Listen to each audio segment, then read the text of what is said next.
16 октября 1793 год. С гильотины летит лысая голова 37-летней женщины, голова Марии Антуанетты. Казнили короля и королеву Франции. Совершился государственный переворот. Сама эта история кажется невероятной. Молодая эрцгерцогиня, ставшая женой дофина, обожаемая народом Франции, каким-то чудом стала обвиняться во всех грехах страны. Но как могла одна женщина стать причиной такой бурной ненависти и любви одновременно? Все мы слышали об Антуанетте, чье имя неразрывно связано с роскошью и трагедией, с любовью и предательством. Как и знаменитую фразу «Если у народа нет хлеба, пусть едят пирожные». Хоть она, конечно же, ее никогда не произносила. Так что, если все, что мы знали о ней, оказалось ложью? Что, если правда о Марии Антуанетте скрывается за золотым фасадом ее знаменитого образа? Века скрывали ее историю, но пора раскрыть завесу тайн. И в этом нам помогут новейшие данные и исследования личных писем королевы. Поверьте, история Марии Антуанетты – это не просто рассказ о прошлом. Это ценные уроки, которые мы можем извлечь для нашего будущего. Ведь не зря она стояла у истоков Великой революции. Человеческая жизнь – ее жизнь, которая заставит задуматься о власти, ответственности и истинной природе общества.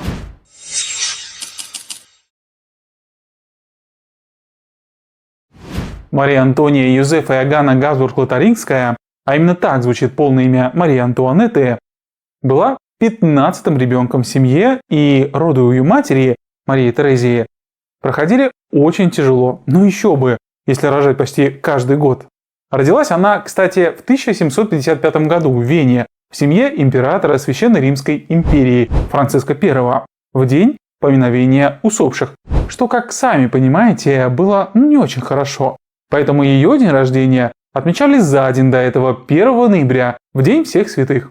Но кто же знал, что именно 1 ноября в Лиссабоне уже произошло сильное землетрясение, где погибло более 30 тысяч жителей, из-за чего крестные Антуанетты, правители Португалии, не смогли лично присутствовать на крестинах. Как в будущем посчитают ее современники, все это было дурными знаками, которые указывали на несчастливую судьбу Марии Антуанетты.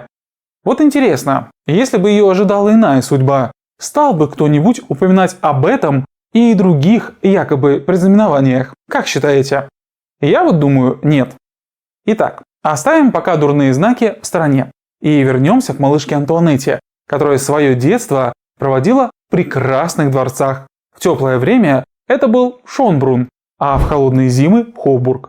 И везде ее окружало тепло и забота родных, чего и так будет не хватать в будущем. Свои вечера они проводили в опере и театре, летом гуляли в садах и наслаждались семейными пикниками на природе. В зимние месяцы она с удовольствием каталась на санках и коньках по заснеженной Вене. Вот здесь мы замечаем первое и самое главное отличие Венского двора от Версальского. И об этом мы еще поговорим, но чуть позже. А пока постарайтесь понять, в какой обстановке воспитывалась Антуанетта. Поверьте, это важно, чтобы лучше понять ее будущие поступки. В общем, росла она в достаточно спокойной и дружественной атмосфере, хотя и не лишенной официальных церемоний. Воспитывалась под строгим надзором матери. Мария Терезия следила, чтобы у дочери были идеальные манеры и приятная внешность. По крайней мере, так думала мать, когда договаривалась о помолвке, и с этой целью уже в 3 года малышка носила платье с корсетом, а став немного старше, была вынуждена использовать специальную проволоку для выравнивания зубов. Наподобие современных брекетов, только, конечно, того времени. Также Мария Терезия разработала свою специальную систему воспитания, включающую привыкание младенцев к стрессу с самого раннего возраста. Она предполагала, что дети должны спать при шуме и свете, без укачиваний и пения колыбельных. Еще она считала необходимым уничтожать, так сказать, страхи в зародыше. Гувернанткам строго было запрещено сюсюкаться с детьми. Они должны были говорить с ними, как со взрослыми, без искажения языка. И на корню уничтожать любые кривляния и тому подобное. Дети, по мнению матери, должны были как можно раньше начать самостоятельно ходить. Для этого по максимуму нужно было ограничить все вспомогательные средства и помощь малышу. Мария Терезия считала, что так дети становятся крепче и ловчее. Все эти правила должны были безукоснительно соблюдаться, а ответственность за это несла графиня Брандес. Ну что тут скажешь, видимо, женщине, которая родила на тот момент уже 16 детей, было виднее, как их воспитывать. К концу видео у вас точно будет понимание, какой результат может дать подобное воспитание. Но не забывайте, что кроме матери у Марии Антуанетты был еще и любимый отец – Франциск I, который часто читал долгие нотации всем детям. Основывались они на принципах католической веры. Им прививались ключевые принципы управления.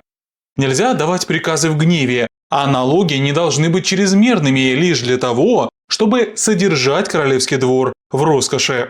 В личной жизни их учили избегать льстецов и лживых друзей, не соблазняться внебрачными любовными связями.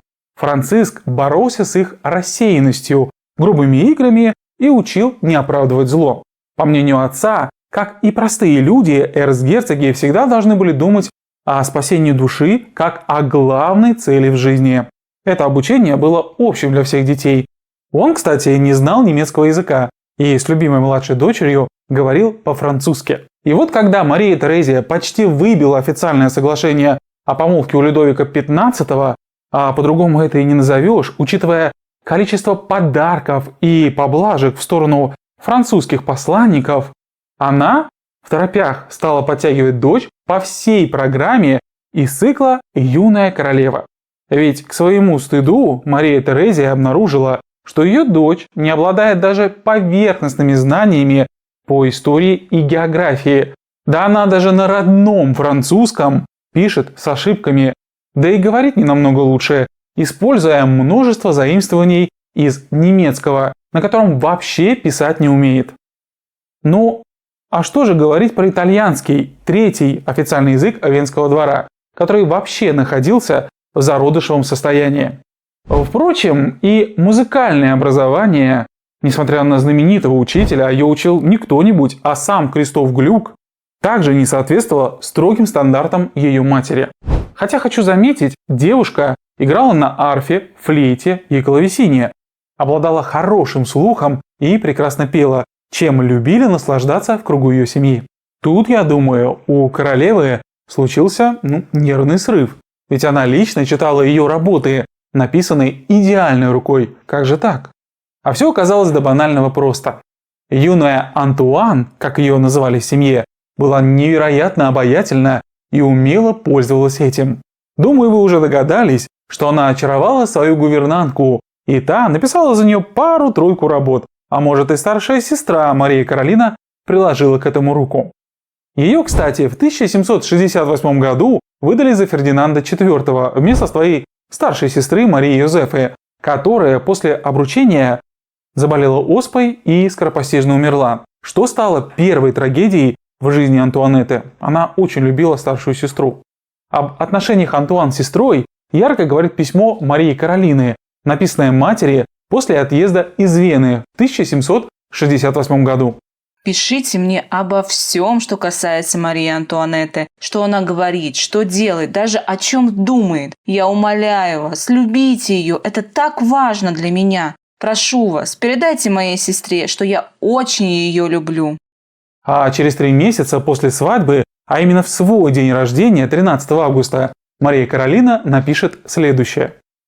Ничто не доставит мне большего удовольствия, как известие о том, что мою сестру ждет счастье. Я испытываю к ней столько нежности, и когда представляю, что сестру ждет моя судьба, я хочу написать ей целые тома писем и признаться, что страдаю, словно тайный мученик, который должен всегда выказывать довольство собой. Но вернемся к детству Марии Антуанетты.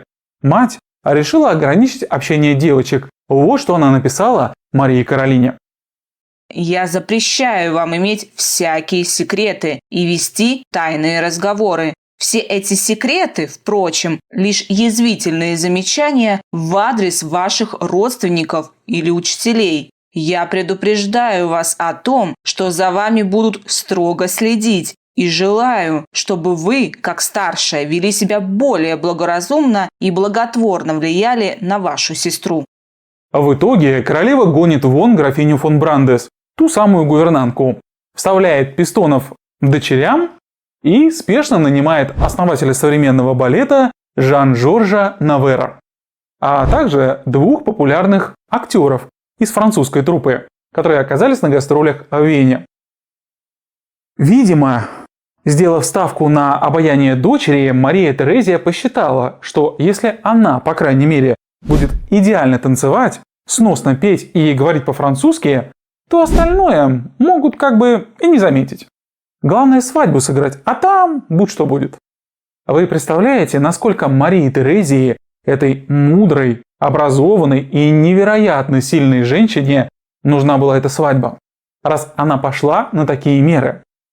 Но не тут-то было. Людовик XV через своего посланника узнает, что для обучения будущей дофины наняли каких-то комедиантов, и крайне недоволен. Мол, не позволю, чтобы всякий сброд учил мою невестку. После множества споров и обсуждений к Венскому двору прибывает аббат де Вермон. Вот что он пишет, впервые повстречав юную воспитанницу. Имея очаровательную внешность, она сочетает в себе обаяние, грацию, умение держать себя, и когда она, как можно надеяться, физически несколько разовьется, то будет обладать всеми внешними данными, которые только можно пожелать принцессе. Ее характер и нрав превосходны. Ставка матери на природное обаяние и манеры оказалась верной. Но несмотря на это, учитель чуть позже отметит: у нее больше интеллекта, чем можно было бы предполагать. Но, к сожалению, из-за разбросанности в свои 12 лет она не привыкла его концентрировать. Немножко лени и много легкомыслия затрудняют занятия с нею. 6 недель я преподавал ей основы изящной словесности. Она хорошо воспринимает предмет, но мне пока не удалось заставить ее глубже заинтересоваться преподанным материалом, хотя я и чувствую, что способности к этому у нее имеются. Я понял, наконец, что хорошо усваивает она лишь то, что одновременно и развлекает ее. И вот, 13 июня 1769 года приходит долгожданное официальное предложение от Людовика XV, в котором король Франции просит руки австрийской эрцгерцогини Марии Антуанетты. Для своего внука, конечно, будущего Людовика XVI. План Марии Терезии сработал. Она видит себя великим примирителем Европы, а свою дочь гарантом долгого и стабильного мира. Свадьбу решили провести в мае 1770 года. Ну а пока будущая дофина приезжает в покой своей матери, и все свободное время Мария Терезия посвящает дочери. Юная Антуан вынуждена проводить свои последние вечера, посещая все официальные приемы австрийского двора. Как в награду за эту повинность, почти ежедневно для нее и молодых принцесс проходят розыгрыши полюбившейся им лотереи. Кстати, при дворе Николая I проводились подобные лотереи, которые разыгрывались для своих на приватных балах в Аничковом дворце. Призы, купленные заранее в так называемом английском магазине, запаковывались и раскладывались на столах. За каждым закреплялась определенная игральная карта из одной колоды, а гости покупали карты у императора из его колоды. Причем в формате аукциона, кто сколько заплатит. Затем Николай сам распределял призы среди победителей. Это были золотые и серебряные изделия, статуэтки, малахитовые чернильницы, веера, картины и многое другое.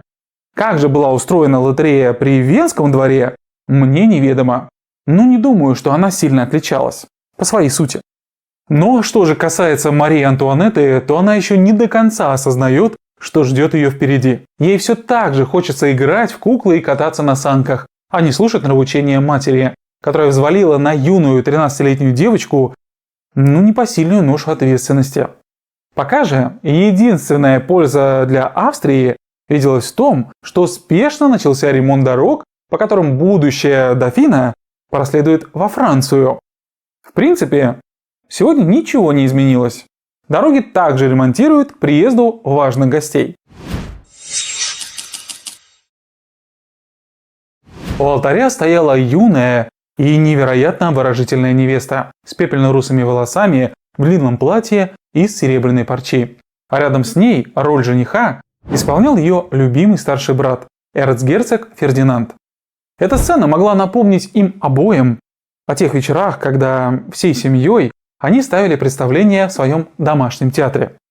И лишь нависшие над ней готические своды и невероятное волнение тысяч глаз у Венского собора возвращали ее в реальность. Всего 3 дня, и более уже никогда она не увидит ни этих людей, ни родных улиц. И 19 апреля 1770 года действительно стала датой ее смерти, как эрцгерцогини Австрии. А вскоре Антуанетта окончательно расстанется со всем, что у нее было. Ведь придворным фанатикам этикета мало было разлуки юной неокрепшей девочки с родным домом и строгой, но любящей ее матерью. Они жаждали зрелищ и так ненавистной ей в те годы помпезности. На протяжении всего прошлого года они выискивали и придумывали все более странные и величественные церемонии, пытаясь свести воедино австрийские и французские церемониалы. Словно именно от этого зависит судьба мира. И вот уж отгремели празднества, начатые с потрясающего въезда в Вену свата Людовика Дюрфура. Тогда перед простым людом пристало невиданное доселе зрелище. Каретный кортеж, состоящий из 48 карет, сопровождаемый 117 лейб-гвардейцами и лакеями в новых мундирах и ливреях, проехался по богато украшенным цветами и гирляндами улицам города. Только помпезный въезд обошелся казне в 350 тысяч, после чего последовала серия праздников. Официальное сватовство, отречение Антуанетты от австрийского престола, поздравления, парады, приемы и балы. Из-за огромного количества гостей пришлось даже делать пристройки. Для принцессы, которая за всю жизнь не выпьет ни капли вина, это событие, это волнение стало самым опьяняющим, дурманящим в ее жизни. Лишь на относительно тихом ужине в семейном кругу она сможет расслабиться и пустить горькую слезу. Ей, как и любому нормальному человеку, тяжело было покидать родной дом. Но все же не в ее непоседливом характере подолгу грустить. И сладостное чувство предвкушения будущих приключений начинает все больше захватывать ее чувства. И вот спустя 3 дня, 21 апреля, был подан свадебный поезд, в центре которого 2 кареты представляли собой образцы невиданной роскоши. Сделаны они были из ценных пород дерева и цветного стекла, обиты бархатом и украшены коронами. Одна из них в стиле 4 стихий, а вторая 4 сезонов. В окружении более чем 20 тысяч лошадей, десятков повозок и невероятного количества слуг с почетным эскортом на белоснежных лепицианах невеста отправляется в путь к крохотному островку на Рейне, что разделяет границы Австрии и Франции, где по научениям тех самых придворных церемонимейстеров уже установлен небольшой, но богато украшенный павильон с парой золоченых комнат, обтянутых бархатом и гобеленами, с античными сценами, повествующими о Ясоне и Медее. Хочу заметить, что казна обоих государств на тот момент требовала от них экономить. Но в нежелании уступать друг другу ни Бурбоны, ни Габсбурги не жалели свой народ, давая им зрелищ, позабыв часть многовекового завета древнеримского поэта Ювенала о хлебе. Сын Марии Терезии, Иосиф II, попытался обуздать мать в этом стремлении, но тщетно. Она оправдала все траты одним сказанным предложением. Мы должны продемонстрировать союзнику наше величие и могущество. А Людовик XV, в то же время построивший новую оперу в Версале и устроивший настоящий праздник для поставщиков двора, портных и ювелиров, оправдал себя в истории одной лишь фразой, произнесенной его фавориткой, маркизой де Помпадур, которую король, видимо, сделал своим кредо. После меня хоть потоп. Но вернемся к нашей невесте. Итак, пока эта свадебная церемония движется на Рейн, по дороге захватывая новые умы и сердца жителей, которые также расстарались украсить цветами и арками для жертвенного ягненка, почти весь путь к переходу через Рубикон, у той самой границы, пара предприимчивых охранников зарабатывает, продавая билеты на шоу, где желающие смогут лицезреть то, что последние увидят серые с поволокой глаза прекрасной дофины. Есть, кстати, легенда, что одним из незваных посетителей этого павильона был юный Гёте, который ужаснулся отсылки сюжета к трагической судьбе Медеи и Исона. Вполне возможно, учитывая, что как раз в это время он учился в Страсбургском университете, недалеко от которого и построили тот самый павильон. И вот 7 мая эти долгие утомительные проводы подходят к концу, но австрийская свита во главе с Антуанеттой пока еще не заходит внутрь. Они ждут, когда будет дан специальный знак после того, как мебель будет выгружена, которая ехала с ними. И вот знак дан, и радостная свадебная процессия с каждым пройденным шагом все более походит на траурную. Но никто не смеет проронить ни слезинки. Внутри, по прихоти строгого этикета, юная, еще не раскрывшая своей истинной красоты тело дофины, полностью обнажается. Так, она, дабы окончательно разорвать связь с родиной, оставит здесь абсолютно все. Ни ленточки, ни колечко она не может оставить на память. Здесь Антуанетта впервые подверглась процедуре публичного переодевания. Но материальных жертв мало. Она должна понести и душевные потери. И у нее отнимают ее любимую собачку. Более того, ни один знакомый ей с детства человек не пройдет дальше. Она абсолютно одна, в совершенно новой роли, в совершенно новой стране. Как же ей хотелось разрыдаться. Но строгий этикет не дозволял этого.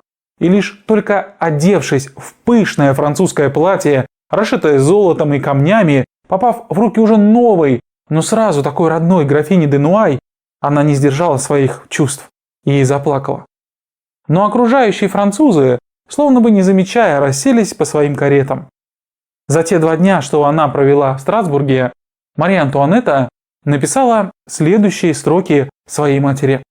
Какой чудесный народ эти французы! В Страсбурге меня принимали словно ребенка, вернувшегося домой после долгих странствий. Чиновники из Капитола наговорили мне столько приятных вещей, что я чуть не расплакалась. Меня осыпали комплиментами. Это меня пугает, ибо я не знаю, смогу ли я заслужить их. Я давно питаю симпатией к французам и чувствую, что мне будет легко жить среди них. Но как же бедная девочка заблуждалась.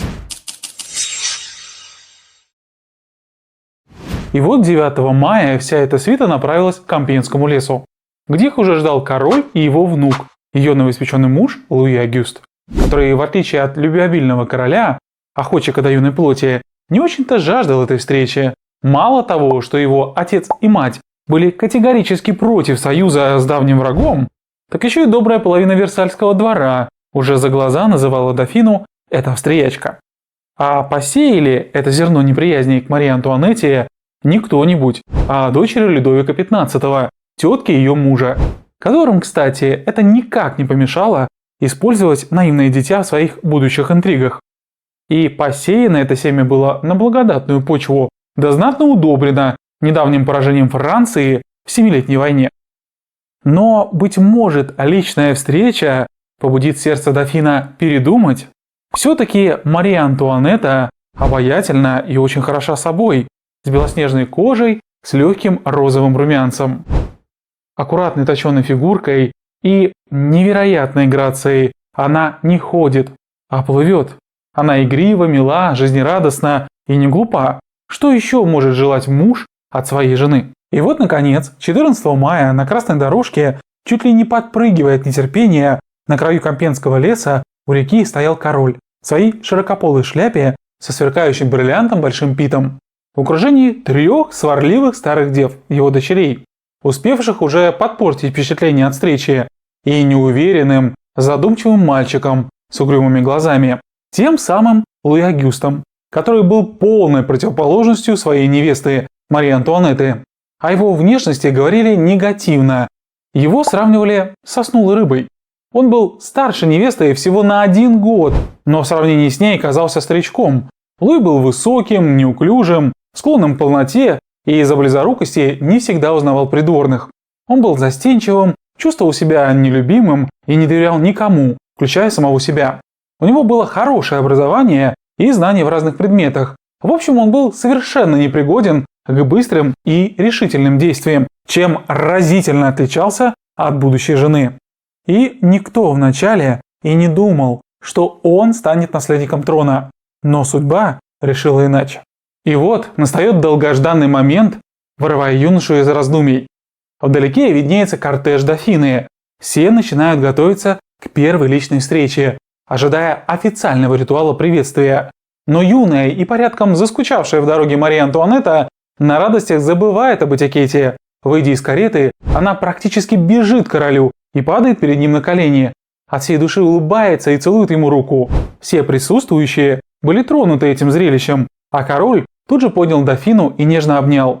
После чего представил жениху, который слегка чмокнул ее румяную щечку. Также Людовик представил ей своих дочерей и придворных, а после сел в карету вместе с молодыми и всю дорогу болтал с новой внучкой. А что же жених? А он молча разглядывал виды из окна, как всегда о чем-то размышляя. А что можно было еще ожидать от человека, написавшего о встрече с обворожительной принцессой всего 1 строчку? 14 мая 1770 года. Встреча с будущей женой. Ночь они провели в Кампьенском замке, а ранним утром отправились в путь. По дороге была сделана еще одна остановка в Сен-Дени, где в монастыре кармелиток жила самая младшая из дочерей короля, мадам Луиза. А вечером в Ла-Муэт Мария Антуанетта познакомилась с братьями дофина и впервые увидела короля с его неординарной фавориткой мадам Дюбари. Эти 2 дня до свадьбы они проведут здесь же, а приехав в Версаль почти перед самой церемонией, она лишь мельком успеет восхититься его великолепием. Большую часть времени проведя в своих покоях, ранее принадлежавших бабушке жениха, королеве Марии Лещинской. А в них же на кровати она обнаружит подарок короля – шикарное бриллиантовое колье. Пока невесту одевали, по приказу Людовика ее познакомили с сестрами мужа. Мадам Клотильдой, явно любящей покушать, судя по габаритам и очень круглому лицу, и совсем еще маленькой мадам Елизаветой. В полуденный час принцесса вошла в кабинет короля, одетая в изумительное платье. Дофин, в свою очередь, тоже хорошо одетый, подошел к ней и протянул руку. С благородной грацией она поприветствовала его и поцеловала руку короля. Следуя за королем и принцами, молодая пара медленно продвигалась по залам, наполненным дворянами и аристократией. В часовне молодожены заняли свои места на мягких подушках рядом с алтарем, где стоял архиепископ Реймский, а король сидел на своем обычном месте, вдали от семьи и наследников.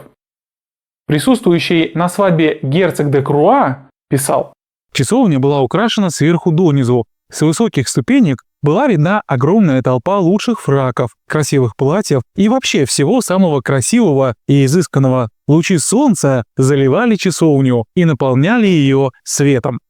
Дофин, чувствуя невероятное волнение, нервно надел кольцо на палец своей возлюбленной. Церемония подходила к концу, и теперь необходимо было подписать свадебный контракт. Сначала король поставил свою подпись, затем дофин добавил свою, очень скромную. Потом наступила очередь Марии Антуанетты, которая неуклюже подписала контракт и в конце поставила кляксу, которая стала уже не первым предвестником беды, да и следующий знак не заставит себя долго ждать. За одной официальной церемонией следовала другая.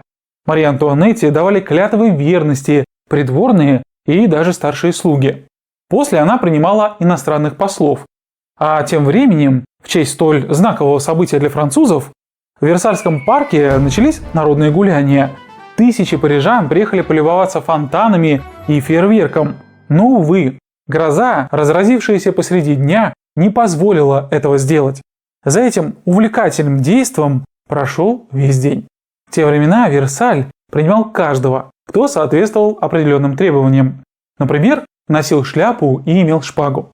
Посетители могли даже арендовать одежду при входе в парк. Современники отмечали, что из-за темных уголков и переходов некоторые бродяги умудрялись жить во дворце неделями. В итоге их, конечно, находила стража и вышвыривала вон.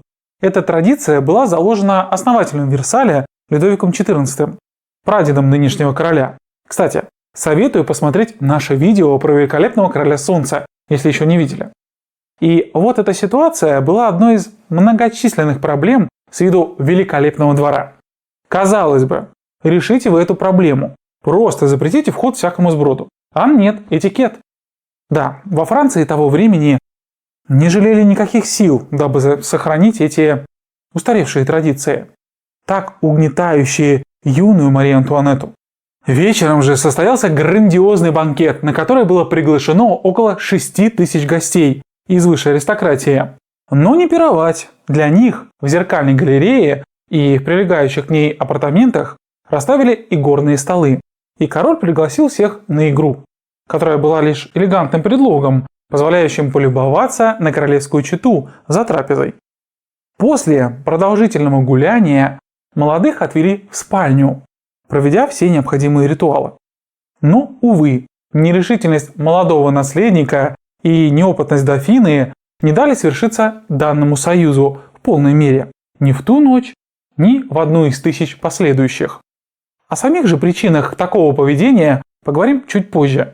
А пока новоиспеченный супруг тайно бежал на охоту уже на 3-й день гуляний, оставив молодую супругу в руках своей фрейлины, мадам де Нуай, которую Мария Антуанетта впоследствии назовет ласковым прозвищем «Мадам Этикет».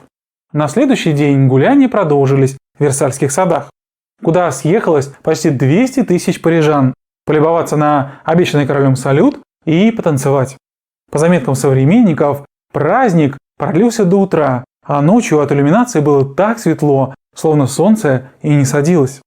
К концу месяца празднества перенеслись в Париж. Было дано несколько баллов, в том числе для иностранных послов, а 30 мая должен был состояться обещанный королем грандиозный фейерверк на площади Людовика XV, но из-за трагической случайности, а может и по злому умыслу, после первых залпов на площади произошел пожар.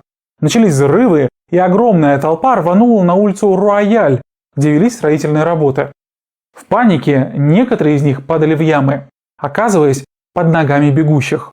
В тот день погибло более 100 человек, что, по мнению людей, было далеко не самым добрым знамением для королевской пары. Вспоминая об этих событиях, часто проводят аналогию с коронацией Николая II, где в давке на Ходынском поле погибло более 1300 человек. Но, честно говоря, все это не более чем халатность организаторов, а не злой рок. Хотя, может, как раз в неумении правильно организовывать людей и прослеживается закономерный итог. Как думаете? Свадебные торжества завершились, и жизнь постепенно входила в повседневную колею, ограниченную со всех сторон рамками этикета, а также заботой соглядатого матери Марии Антуанетты, графа Мерси, которого она представила к дочери со следующими словами. Я боюсь чрезмерной ребячливости в моей дочери. Боюсь влияния на нее лести окружающих, ее ленности и нерасположенности к серьезной деятельности. И поручаю вам, поскольку полностью вам доверяю, следить за тем, чтобы она не попала в дурные руки. Думаю, наилучшим образом об этой ее чудесной паре в Версале вам расскажет сама Мария Антуанетта, которая так описывала матери свой распорядок дня. Встаю я в 9 или в 10, одеваюсь, читаю утреннюю молитву, завтракаю и иду к тетушкам, где обычно встречаю короля. Посидев полчаса, я возвращаюсь к себе, а в 11 ко мне приходит парикмахер. К полудню я иду к себе, и ко мне может войти каждый, кто захочет. Я при всех мою руки и накладываю румяна. Потом мужчины выходят, а женщины остаются, и при них меня одевают. В полдень – месса, и мы идем туда вместе с королем, тетушками и дофином. Если король отсутствует, то я иду с дофином. После мы с дофином обедаем перед публикой, что меня утомляет. Обед занимает полчаса, ибо мы оба едим очень быстро. Потом я иду к дофину. А если он занят, я возвращаюсь к себе и тоже читаю, шью или пишу. В 3 часа я снова иду к тетушкам, куда приходит король. Затем в 4 приходит Вермон, и мы читаем. В 5 приходит учитель музыки. В 6 я снова иду к тетушкам, куда почти всегда приходит мой муж. Когда хорошая погода, мы идем гулять. В 10 приходит король, и мы ужинаем. Когда король задерживается, я дремлю на диване. Если же король занят, тетушки приходят ужинать к нам, и тогда мы ложимся спать в 11 часов. Время шло, а отношения с супругом, как нетрудно понять, у Марии Антуанетты были далеко не самыми лучшими. Луи Агюст уделял ей мало времени, а она же предпочитала танцевать и веселиться без него. Мария Антуанетта посвящала досуг фигурному катанию, да-да, она превосходно каталась на коньках еще с детства, и азартным играм, пока еще в Версале. Ну а что же ей еще было делать-то? Когда ее нерадивый супруг проводил время за грязной работой в кузнице или за скучным черчением. За первые 3 года супруг так и не осмелился совершить необходимый ритуал. А Антуанетта, попав под дурное влияние своих теток, тех самых дочерей короля, которых сам Людовик XV наделил кричащими прозвищами, Аделаиду, которая была старшей, любящий отец называл тряпкой, Викторию за любовь к сытной еде свиноматкой, а Софью гусеницей, ну а 4-ю набожную Луизу ветошью. Но к этому времени она уже полностью отдалась служению Господу в монастыре кармелиток. Как помните, к ней Антуанетта заезжала по дороге в Версаль. Первый же скандал с Марией Антуанеттой случился, когда она по настоянию этой троицы не стала разговаривать с мадам Дюбари, фавориткой короля, имевшей не самое знатное происхождение, но большую власть при французском дворе. Все это дошло до такого абсурда, что пришлось подключать даже дипломатические каналы. Король несколько раз намекал через графа Мерси, посла Марии Терезии, а заодно и ее шпиона при дворе, что ее дочери нужно бы уступить в данном вопросе, и дофина даже соглашалась. Но в последний момент план был сорван. В итоге Мария Терезия надавила на Антуанетту, а мать для нее всегда была авторитетом, по крайней мере пока. Вероятнее всего, причиной тому послужил документ о разделе Речи Посполитой, подписанный в Вене в 1772 году между Австрией, Пруссией и Россией.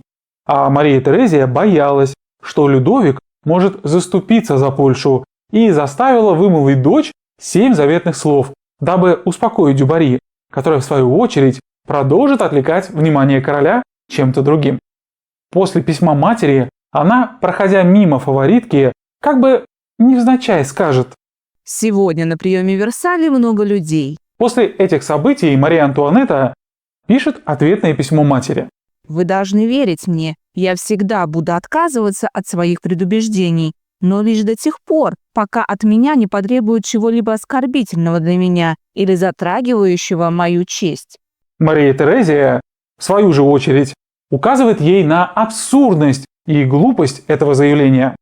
Ты смешишь меня, думая, что я или мой посланник можем когда-либо дать тебе совет, который вел бы к оскорблению твоей чести или какому бы то ни было покушению на твою добропорядочность. Мне становится страшно за тебя, когда я вижу такое волнение из-за нескольких слов. И когда ты говоришь, что больше не хочешь делать подобное, я дрожу за тебя. Как же была дальновидна эта умная и мудрая женщина, наученная собственными граблями, которые не единожды били ее по лбу. Но как и все мы, до определенного момента не слушаем более мудрых родителей, так и Антуанетта посчитала ее слова пустым звуком. А зря. Пока же ее прекрасную головку занимала лишь одна мысль – как попасть в Париж. Удивительно, но несмотря на то, что Версаль был совсем недалеко от шумного города с его развлечениями, которых так не хватало юной Антуанетте, она там еще ни разу не была. Но так хотела попасть, поскольку все ее окружение, как только могло, оттягивало этот момент, то ли из зависти, то ли из опаски. Это противостояние растянулось на целых 3 года. Вы можете себе представить? 3 года она жила безвылазно в Версале, в этом муравейнике, где каждому отведена заранее известная роль и время ее исполнения.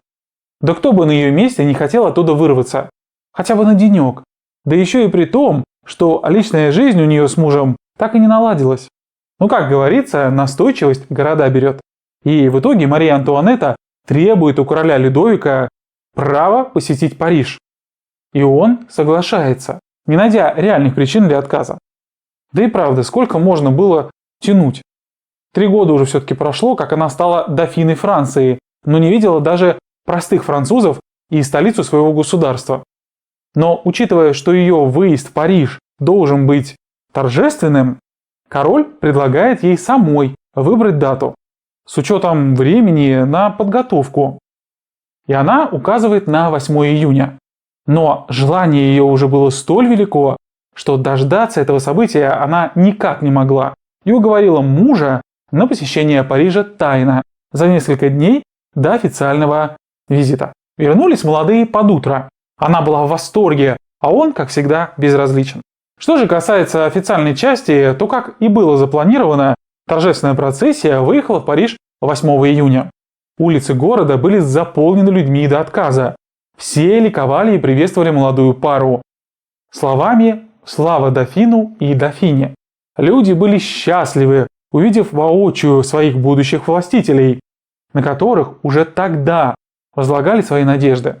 И уже тогда, при желании, можно было разглядеть за пышностью церемониальных украшений прогнившие доски и трещины, а за блеском тысяч глаз и улыбками урчали пустые животы горожан.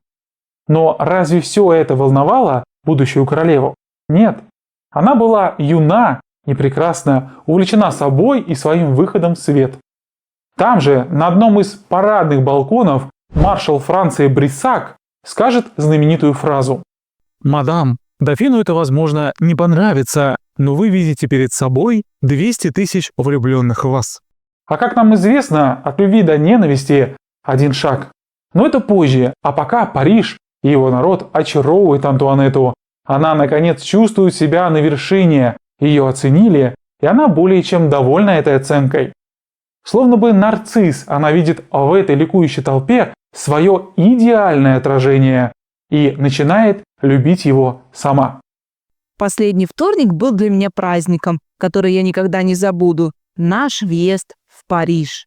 Нам оказали самые высокие почести, но не это тронуло меня глубже всего, а нежность и волнение бедного Люда, который, несмотря на то, что он обременен налогами, был счастлив видеть меня.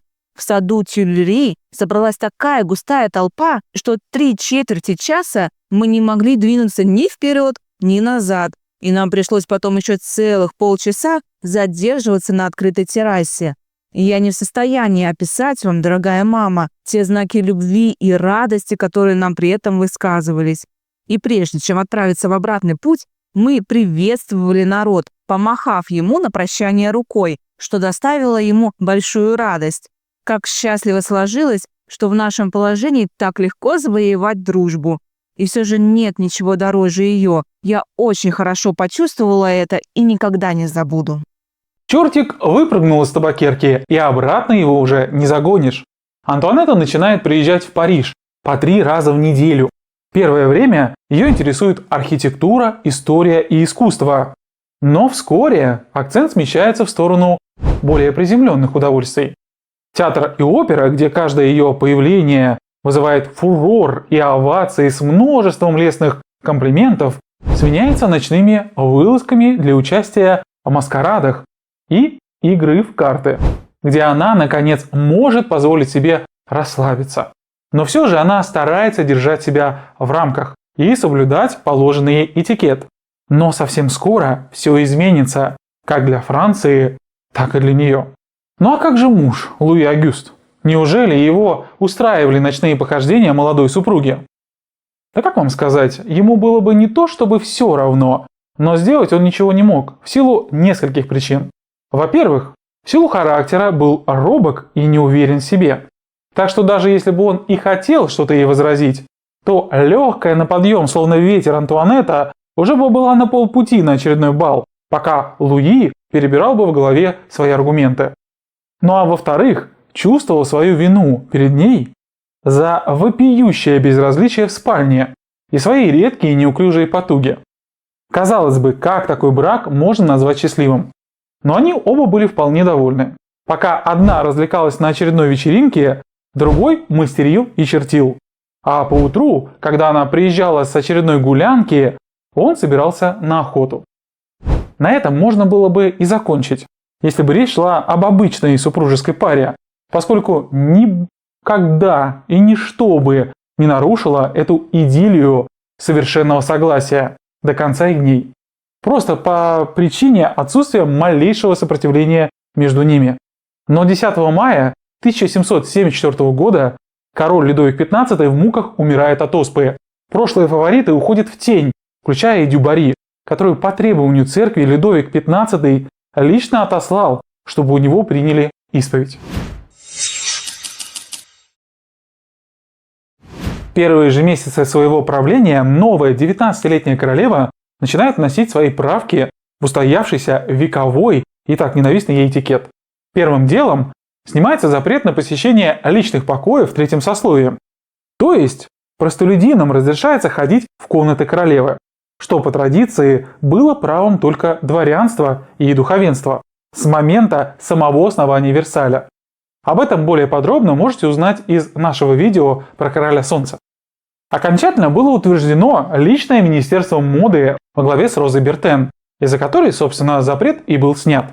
Дважды в неделю эта портниха приезжала к Антуанетте и устраивала для нее целый показ мод. Хочу заметить, поначалу не Антуанетта затеяла этот модный приговор, а все тот же версальский этикет, который обязывал ее переодеваться несколько раз в день в новые наряды. Ну а раз с ним было невозможно бороться, она решила получать от этого удовольствие. Покупки королевы часто выходили за рамки выделенных ей сумм. В среднем в год выходило около 260 тысяч ливров. И это неудивительно, учитывая, что один наряд у Бертен стоил от 1000 ливров. Ну и не будем забывать об аксессуарах. Но для завершения того самого знакомого всем образа королевы рококо нашей героине еще нужен был совершенно особенный парикмахер. И он у нее был – Леонар. Этот кудесник придумал для нее те самые высокие пучки и башни, что вскоре окажутся не только на головах тысяч красавиц Франции, но и на множестве оскорбительных карикатур. И неудивительно, ведь они доходили до немыслимой высоты. Но этим их особенности не были ограничены. Волосы королевы стали некой витриной и несли в себе вполне явный смысл. Леонар украшал прически Антуанетты различными атрибутами: перьями, птицами, домами, да что там, целыми садами. И все это было по поводу. В Париже громят булочные, прическа «Шапочка революции» или «Бунтарский чепец». Франция одержала победу на море, прическа «Фрегат». Сюжеты были разнообразные, от войны в Америке до прививки от оспы, и не всегда уместные, но раз за разом производили фурор. Я лично не понимаю, что двигало этой женщиной, которая подвергала себя настоящим мучениям. Уверен, любая женщина со мной согласится, что для того, чтобы даже сегодня сделать прическу, нужно потратить уйму времени и терпения. А уж чтобы такую, как у Антуанетты, и представить страшно. Десятки различных клейких субстанций, метры проволок, ткани и прочих строительных материалов. Все это было на ее голове. А ведь они не так просто и смывались. Да и служили рассадником, для всевозможной живности. В общем, настоящий кошмар. Эх, и на что только не идут эти модницы. И ладно бы этим все ограничилось. Но в то время в адрес королевы начинают лететь первые оскорбительные листовки. Во многом это было благодаря ее парикмахеру. Дело в том, что знатные дамы Версаля и юные парижанки стремились подражать смелым прическам королевы. Несмотря на риск, что приводило к бешеным тратам и возникновению долгов, чем были крайне недовольны пожилые матери и мужья. Распадались целые семьи, а сам Париж стал походить на страну чудес во главе с Красной Королевой. Ну так это правда было. Представляешь, в каретах ездят женщины, им приходится вставать на колени, на карачках туда залезать. Вот этот большой пучок на башке, знаешь, как это все выглядит? В этом платье, в огромном. Вот она туда залезает, цепляется головой, сидит там, не знаю как вообще. Они всю эту дорогу едут, потом они еще выходят, еще надо выйти аккуратно, все это не повредить. И вот таких вот целая гора, ходят такие вот, просто похожи друг на друга. Впираются в эти двери, которые тоже там высоченные. Хорошо, двери они не цепляли. Заходят в зал, садятся, допустим, как в театре можно было сесть, когда перед тобой вот такие прически просто огромные. Ни хрена же не видно было вообще. Я думаю, что и драки могли происходить. Вот явно сидит сзади какой-нибудь граф, и сидит спереди мадам с такой прической. Смотрит на нее, говорит, мне ничего не видно, мадам, подвиньтесь. В итоге ее муж вызывает его на дуэль. Раз, убили друг друга. Классно, 2 вдовы. Тупо из-за прически. Пошли на банкет, зацепили какой-нибудь там канделябр. А раньше же это свечи все были везде. Это же не лампочки, как сегодня, включила, и ничего не произойдет. Она зашла, зацепилась за эту люстру, у нее все загорелось, а там же еще всякие смеси. Там же и свинец на них был, и все там еще только не делали, и деготь. Все это покрывали, масла, это все вспыхивало, как свеча моментально. Пожар, люди гибнут просто. Пока толпа выбегает из этого здания, еще 10 человек задавили. Понимаешь? Это ж ужас. Просто ужас. И это только из-за какой-то прически. Кошмар. А сколько это еще денег стоило? Все эти прически сделать. Это же все деньги. Это же не просто так. А денег драли. Он платье Бертен 1000 ливров. Люди столько не зарабатывали вообще, сколько на это заплате платье. Не говоря уже там и вот этих всякие чепчики, нижнее белье и все остальное. А еще туфли, сумочки. Ну что я тебе объясняю? Ты женщина, прекрасно знаешь, сколько это все стоит, даже сегодня. А тогда это еще в разы больше. Это же все же делалось из шелка, там, муслин. Все эти ткани дорогие были. Разоряли, в общем, всех и вся, только для того, чтобы покрасоваться друг перед другом. Как итог, к 1775 году мнение французского народа о королеве стало складываться не лучшее. Почти весь народ говорил, что она развращала и разоряла женщин Франции. Ну и, конечно же, мать продолжает пытаться вразумить свою нерадивую дочь, ругая ее в очередном письме. И я не могу не затронуть тему, которой так часто возвращаются в газетах, а именно твои прически. Говорят, они располагаются на высоте 36 дюймов от основания волос, а наверху еще перья и ленты. Ну и не будем забывать о самых лучших друзьях девушек – бриллиантах. Все вести из Парижа говорят об одном и том же.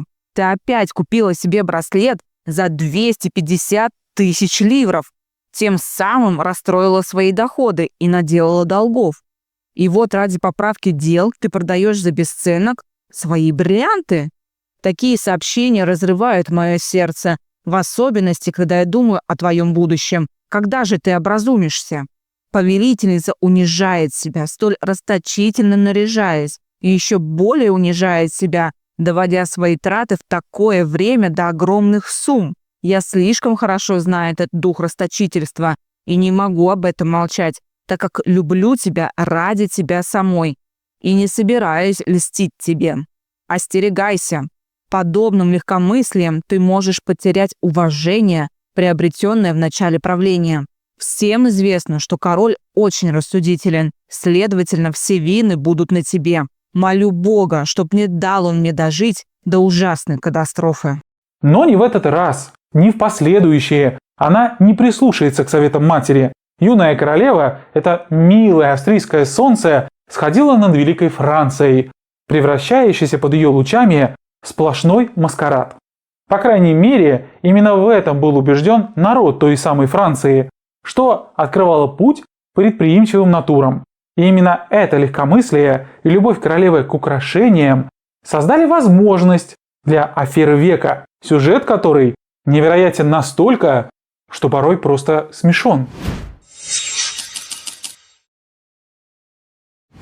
В мире блеска и роскоши Версальского двора развернулась интрига, достойная лучших детективов.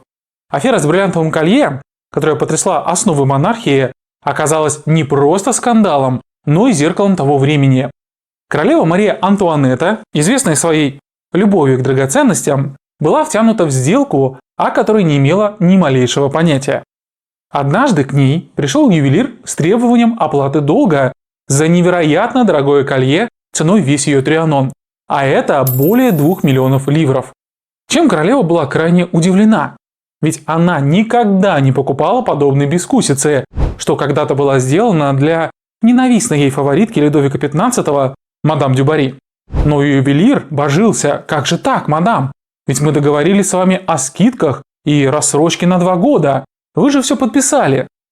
И передал Антуанетте договор, на котором была подпись «Мария Антуанетта Французская». В итоге выяснилось, что посредником сделки выступал сам кардинал Д'Араган. А это в Марии Антуанетте, ветреной и незлобной по своей натуре, вызвало настоящую ярость. Удивительное дело, что из всех нравоучений и наставлений своей великой мудрой матери она решила взять именно это – предусудительность и предвзятость к Рогану. И это при том, что он фактически был ее копией, только в сутане.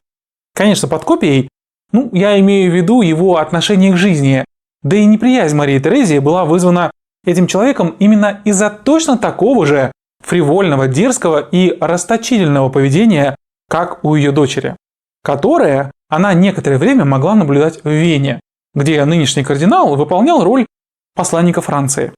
И, кстати, одним из первых усилий Антуанетты на пользу Австрии было как раз настояние королю отозвать Рогана из Вены, что обернулось для того только удачей. Сам же Роган при этом испытывал королеве нежные чувства и питал надежду сблизиться, на чем и сыграла следующая участница и великий комбинатор данной аферы Жанна де Ламот. А дело было так. Жила на свете женщина, считавшая себя ничем не хуже королевы, хотя бы потому, что происходило из не менее знатного рода, чем сам король Франции, Валуа. Но жизнь ее в юные годы сложилась неудачно. Отец разорился, спился и умер, а мать зарабатывала телом, и маленькой девочке с младшей сестрой приходилось просить милостыню на улице. Там-то, по счастливой случайности, ее и нашла маркиза Булинвилье. Выяснив, что та действительно через покойного отца принадлежит к знатному роду, она забирает девочек с улицы и устраивает их в пансион, а позже и монастырь для благородных девиц. Но прожив в благочестивых стенах около 8 лет, 22-летняя Жанна понимает, что такая жизнь не для нее, и тайно сбегает вместе с сестрой в маленький городок в 189 километрах от Парижа, где почти сразу встречает жандарма Николаса де Ламота. Недолго думая, девушка выходит за него замуж. Но этот городок слишком мал для ее амбиций, и Жанна отправляется к своей спасительнице, маркизе Булинвилье, а оттуда прямиком в замок Д'Арагана, того самого, что станет ключевым фигурантом дела. Уж не знаю как, но вскоре ее муж получает должность в гвардейском полку и круглую сумму денег для выплаты долгов. Но разве потомка Валуа это может удовлетворить? Нет. И она отправляется с мужем в Париж, предварительно присвоив себе титул графини, за который следовало платить в казну 100 тысяч ливров ежегодно. Денег, конечно, у нее не было, но было полно дураков, готовых их предоставить. В итоге эта женщина устроила настоящий театр в естественных декорациях, где она, богатая графиня Валуа де Ламот, снимает шикарный особняк в Париже с великолепным убранством, постоянно посещает королеву, с которой у нее дружеские, близкие, чуть ли не родственные отношения. Хотя, по правде, для каждого своего приема она берет в аренду столовое серебро в соседней лавке. А королеву она лично никогда не видела, если только издали. Будучи в Версале всего пару раз, Жанна трижды падала там в якобы голодный обморок, ловко играя на чувствах окружающих и набивая свои карманы монетами. Но главным ослом, а по-другому уж извините, я его назвать не могу, был все тот же Роган, о сокровенной мечте которого она узнает через знаменитого мошенника графа Калиостро, которого кардинал у себя тоже приютил. А мечтал Роган стать первым министром Франции и сблизиться с королевой. И вот здесь-то начинается настоящий театр абсурда. Жанна убеждает кардинала, ненавязчиво так намекая, что близка к королеве и замолвит за него словечко. Роган верит и дает ей деньги в награду. Позже, почувствовав легкую добычу, при помощи своего любовника Ретта де Вилета, она даже подделывает письма королевы, якобы адресованные к ней, и дает почитать кардиналу. И тот верит, тем более после того, как видит якобы обещанный знак от королевы на одном из приемов в Версале. Такой долгожданный и такой надуманный. Дальше больше. Рогану приходит записка от самой королевы с просьбой проявить христианскую добродетель и передать 50 тысяч через Жанну дворянской семье, попавшей в беду. Почувствовав, что пора подкрепить свои слова, Жанна затевает невероятное. Находит даму для удовольствий, похожую на Антуанетту, благо ее любовник был по совместительству сутенером. Наряжает ее в муслиновое платье и широкую шляпу с вуалью, и ближе к ночи назначает Рогану тайное свидание с бобовой королевой в садах Версаля. Когда Роган прибыл на место, он увидел фигуру, которая, как ему казалось, была королевской. В темноте садов он не мог разглядеть лица, но иллюзия была достаточно убедительной. Само свидание длится не более пары минут и ограничивается одной лишь фразой из уст фальшивой королевы: «Все прошлое забыто». Эти слова заставили кардинала поверить, что все его прошлое и все поступки, которые он перед ней как бы совершил, получили прощение, и он может рассчитывать на ее благосклонность и поддержку в будущем. Роган на седьмом небе, он чувствует, что вот-вот его мечты исполнятся, и Ламот продолжает тянуть из него деньги.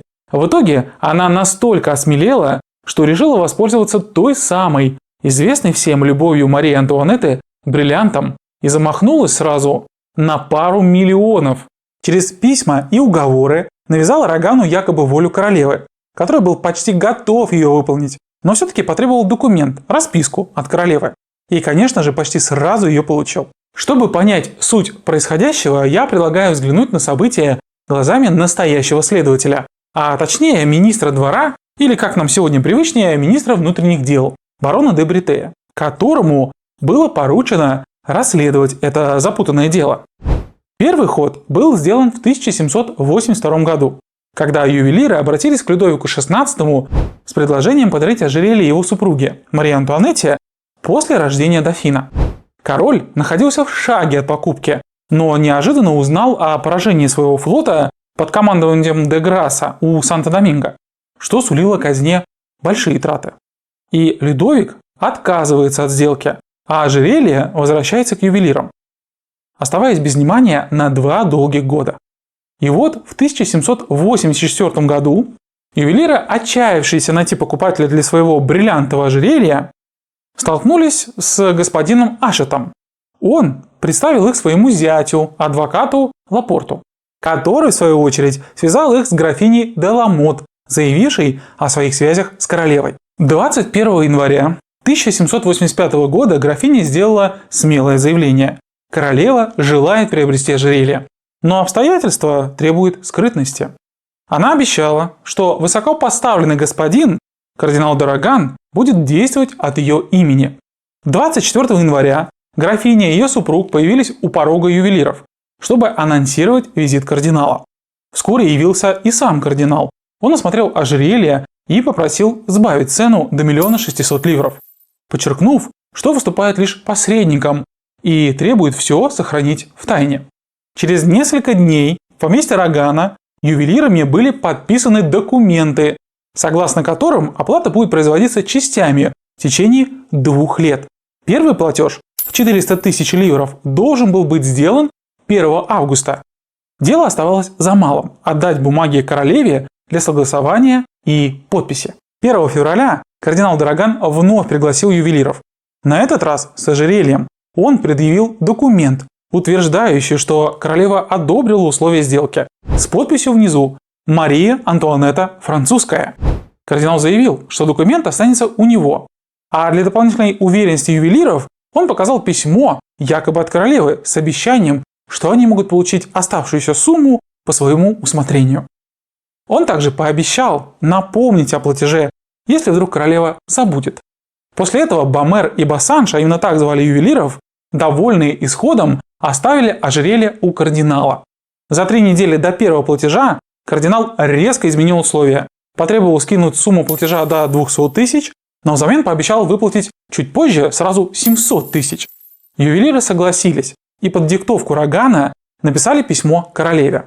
12 июля Бомер вручил это письмо настоящей Марии Антуанетте, но она совершенно не поняла, чего от нее хотят, и просто сожгла его за ненадобностью. Позже горничная королевы встретилась с Полем Бассанжем, вторым ювелиром, и потребовала разъяснений. Об этом министру Бретею сообщила мадам де Кампан. После недопонимания с горничной ювелиры встретились с самой королевой и аббатом де Вермоном. Но по их настоянию скрыли от кардинала эту встречу. И 31 июля обратились к кардиналу с требованием оплаты. Роган сообщил о задержке выплаты и дал им 30 тысяч ливров от себя за ожидание. Более того, через пару часов кардинал от имени королевы попытался взять займ у банкира в 700 тысяч ливров, но тот потребовал официального приказа и направился прямиком к доверенному лицу Антуанетты, аббату де Вермону. В итоге эти события вылились в публичный скандал, который не только унизил кардинала де Рогана, но и нанес серьезный удар по репутации Марии Антуанетты, хотя она и не имела к афере никакого отношения. Скандал с ожерельем стал символом коррупции и разложения аристократии. Королева из-за своей навязанной ненависти посчитала, что Роган специально ее порочит и потребовала суда в парламенте, что было для нее роковой ошибкой. Да, в процессе все выяснилось. И не осталось сомнений, что королева ничего не знала и ни в чем не виновата, как и Роган. А во всем обвинили Жанну де Ламот, которая была арестована, но колье уже при ней не было, а позже она вообще бежала в Лондон. И там издала свои мемуары «Жизнь Жанны де Сен-Реми де Валуа, графиня де Ламот», обвинив во всем королеву и ее приближенных. Есть мнение, что сама же она покончила с собой, выпрыгнув из окна все в том же Лондоне от испуга, что за ней пришли французские власти. Но также есть и другая версия о том, что свои годы Жанна закончила в русском Крыму, куда была выслана из Петербурга после личной беседы с Александром I под именем графини де Гаше. Об этом в своих воспоминаниях нам сообщает Мария Александровна Баде, которая видела ее в компании графини Голицыной в детстве. Дело о бриллиантовом ожерелье, которое взбудоражило умы и сердца, началось как театральная постановка, но закончилось трагедией, отголоски которой будоражат до сих пор. В 1772 году, когда Людовик XV, король Франции, жал украсить шею своей любовницы мадам Дюбари бриллиантами, он не мог и представить, что запустит механизм, способный разрушить монархию. Ювелиры Бомер и Бассанж, вложив сердце и душу, создали ожерелье, достойное королевы. Но смерть короля и переменчивость судьбы отвели его от предназначенной шеи и подвели под гильотину другую. История с этим колье сильно подкосила и без того не лучшую репутацию королевы. Так еще и показала бедному народу, какими суммами оперируют при дворе в личных целях. Да, конечно, все как бы понимали, что жизнь Версаля отличается от их, но никто не сравнивал на вес, что лежит в их карманах, с тем, что хранится в шкатулках при дворе. Все же познается в сравнении. Одно дело, когда люди видят богатую одежду и кареты, а совсем другое, когда все это пересчитывается в монеты или даже в цены на тот же хлеб. И это при том, что почти по всей Франции после мощной войны 1775 года ходили слухи, да нет, пожалуй, даже не слухи, а было убеждение в так называемом пакте о голоде. По-простому, народ был убежден в том, что богачи специально создают дефицит, чтобы обобрать их.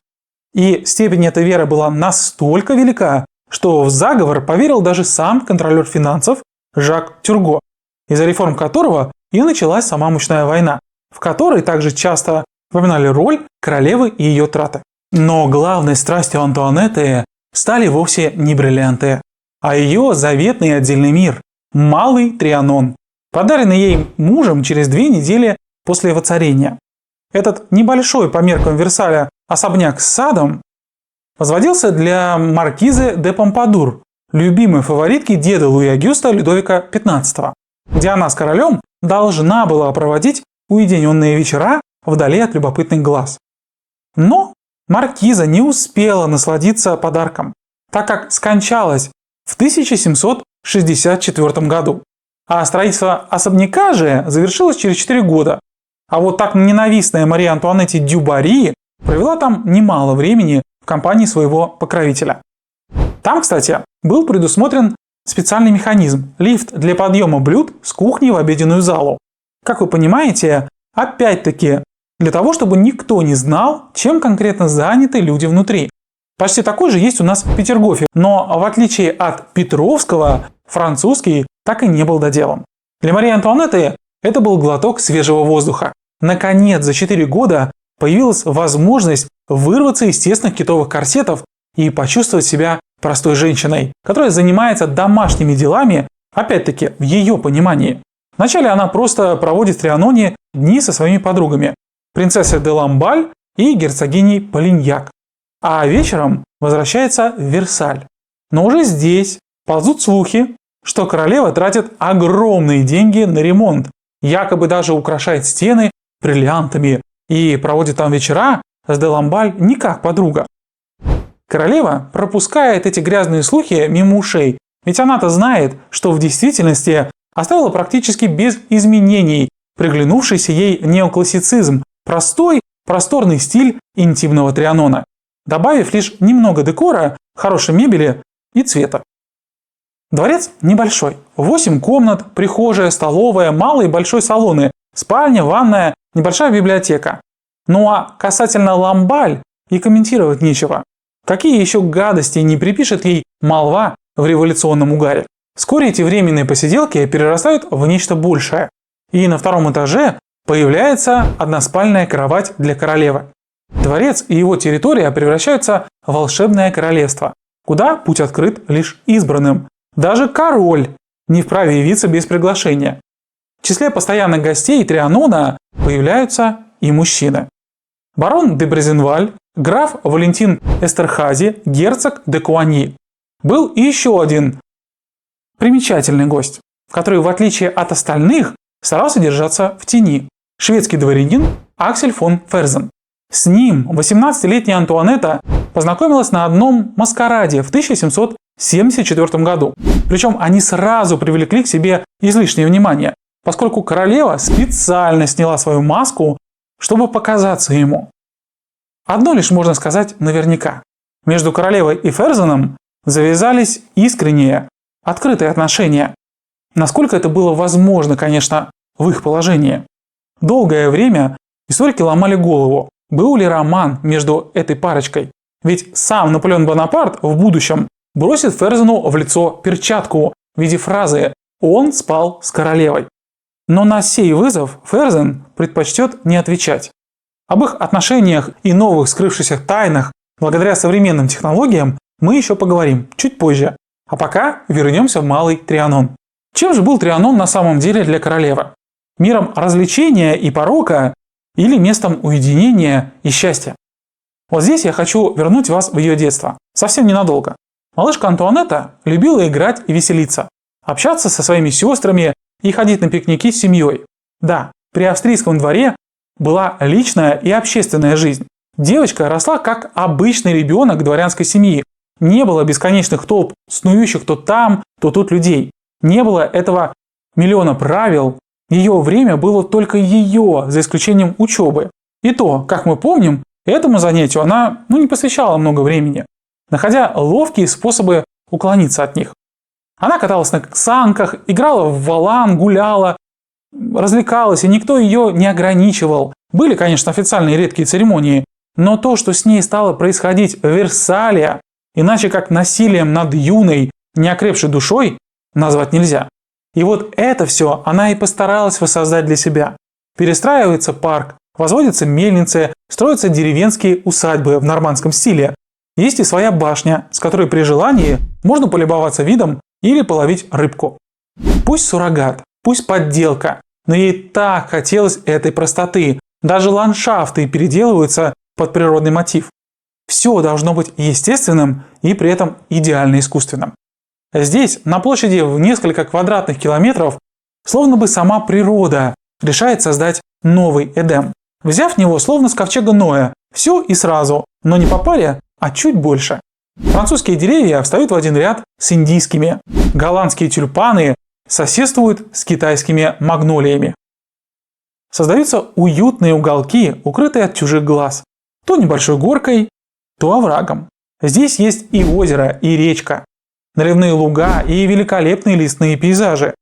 Хочу заметить, что раньше на этом месте был ботанический сад с редкими растениями, который не уничтожили, а перенесли по просьбе королевы в Парижский сад короля. Сегодня это ботанический сад Парижа. Здесь же, в Трианоне, королева будет доить коров и пасти коз, собирать клубнику и ловить рыбу. Когда пожелает, конечно. А так, для всей этой работы был ряд слуг, которые не только следили за порядком в этих райских угодьях, но и жили в нем, создавая иллюзию полного погружения.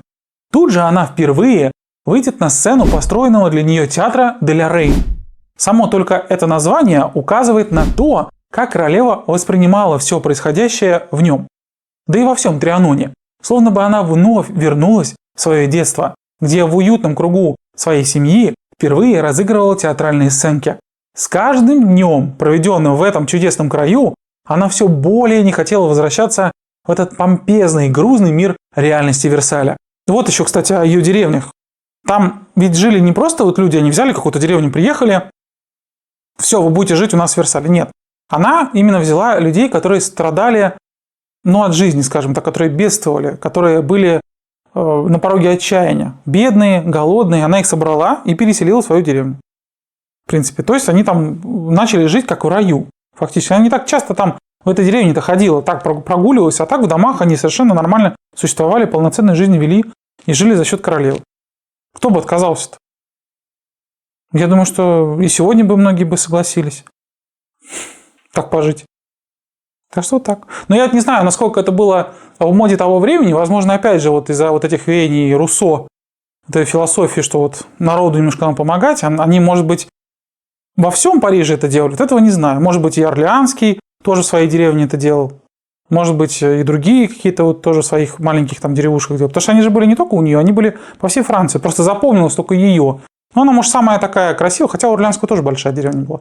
Об этом мы там дальше поговорим. Ладно, все, не буду болтать, давай поехали. Хотя Мария Антуанетта не тронула большую часть внутренних помещений, одним из самых значительных ее изменений, на мой взгляд, была перестройка лестницы, ведущей на верхний этаж, в покое короля, построенных еще для Луи XV. Но в отличие от своего страстного деда, молодой супруг Антуанетты ни разу не остановился там на ночь. Как вы думаете, что она построила взамен? Гардеробную? Ванную? А вот и нет. Она построила библиотеку. И это удивительно, ведь по свидетельствам современников, королева за всю жизнь не прочла ни одной книги, разве что бегло пролистала пару романов, что является перетягиванием фактов. Да, Мария Антуанетта не отличалась усидчивостью и не особо интересовалась скучными трудами, но прочитала немало книг, хотя бы все от той же скуки. И, кстати, в этой самой библиотеке было немало книг по истории и музыке, а не только романы. Всего лично королеве принадлежало около 5000 книг, что не очень-то и много для того времени, но и немало. К примеру, у Петра I, нашего императора, было около 3000 книг. Правда, большинство из них, конечно, были про точные науки. А у ее матери, Марии Терезии, в библиотеке было от 60 до 70 тысяч книг, что, конечно, гораздо больше. В будуаре же королевы были сделаны зеркальные панели, которые при повороте ручки закрывали окна и отражали свет свечей. Навряд ли это необычный прием ей понадобился лишь для праздности. Да, и как утверждал ее брат Иосиф, в ее библиотеке не было трудов ни по экономике, ни по управлению государством. В частности, того же Кальбера, который при Людовике XIV спас Францию от катастрофических потерь. Но все же она женщина, и как женщина полагалась на мужа по некоторым вопросам, хоть и частенько подталкивала его к нужным ей решениям. Жизнь королевы течет, и из необремененного подростка она незаметно для себя превращается в загруженную делами женщину, хотя при всем этом ей по факту еще не является. Ее мать, да как, впрочем, и весь двор, в недоумении, когда же будет наследник. Даже ходят слухи, что королева бесплодна. Логика некоторых придворных и народа проста.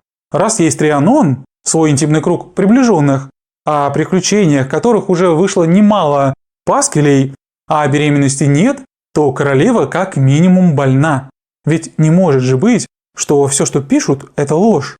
При этом же весь Версаль знает о нерешительности короля, но как-то обходит эту тему стороной. Конечно, женщина всему виной, и в Антуанетту летят очередные прикрытые и не очень упреки.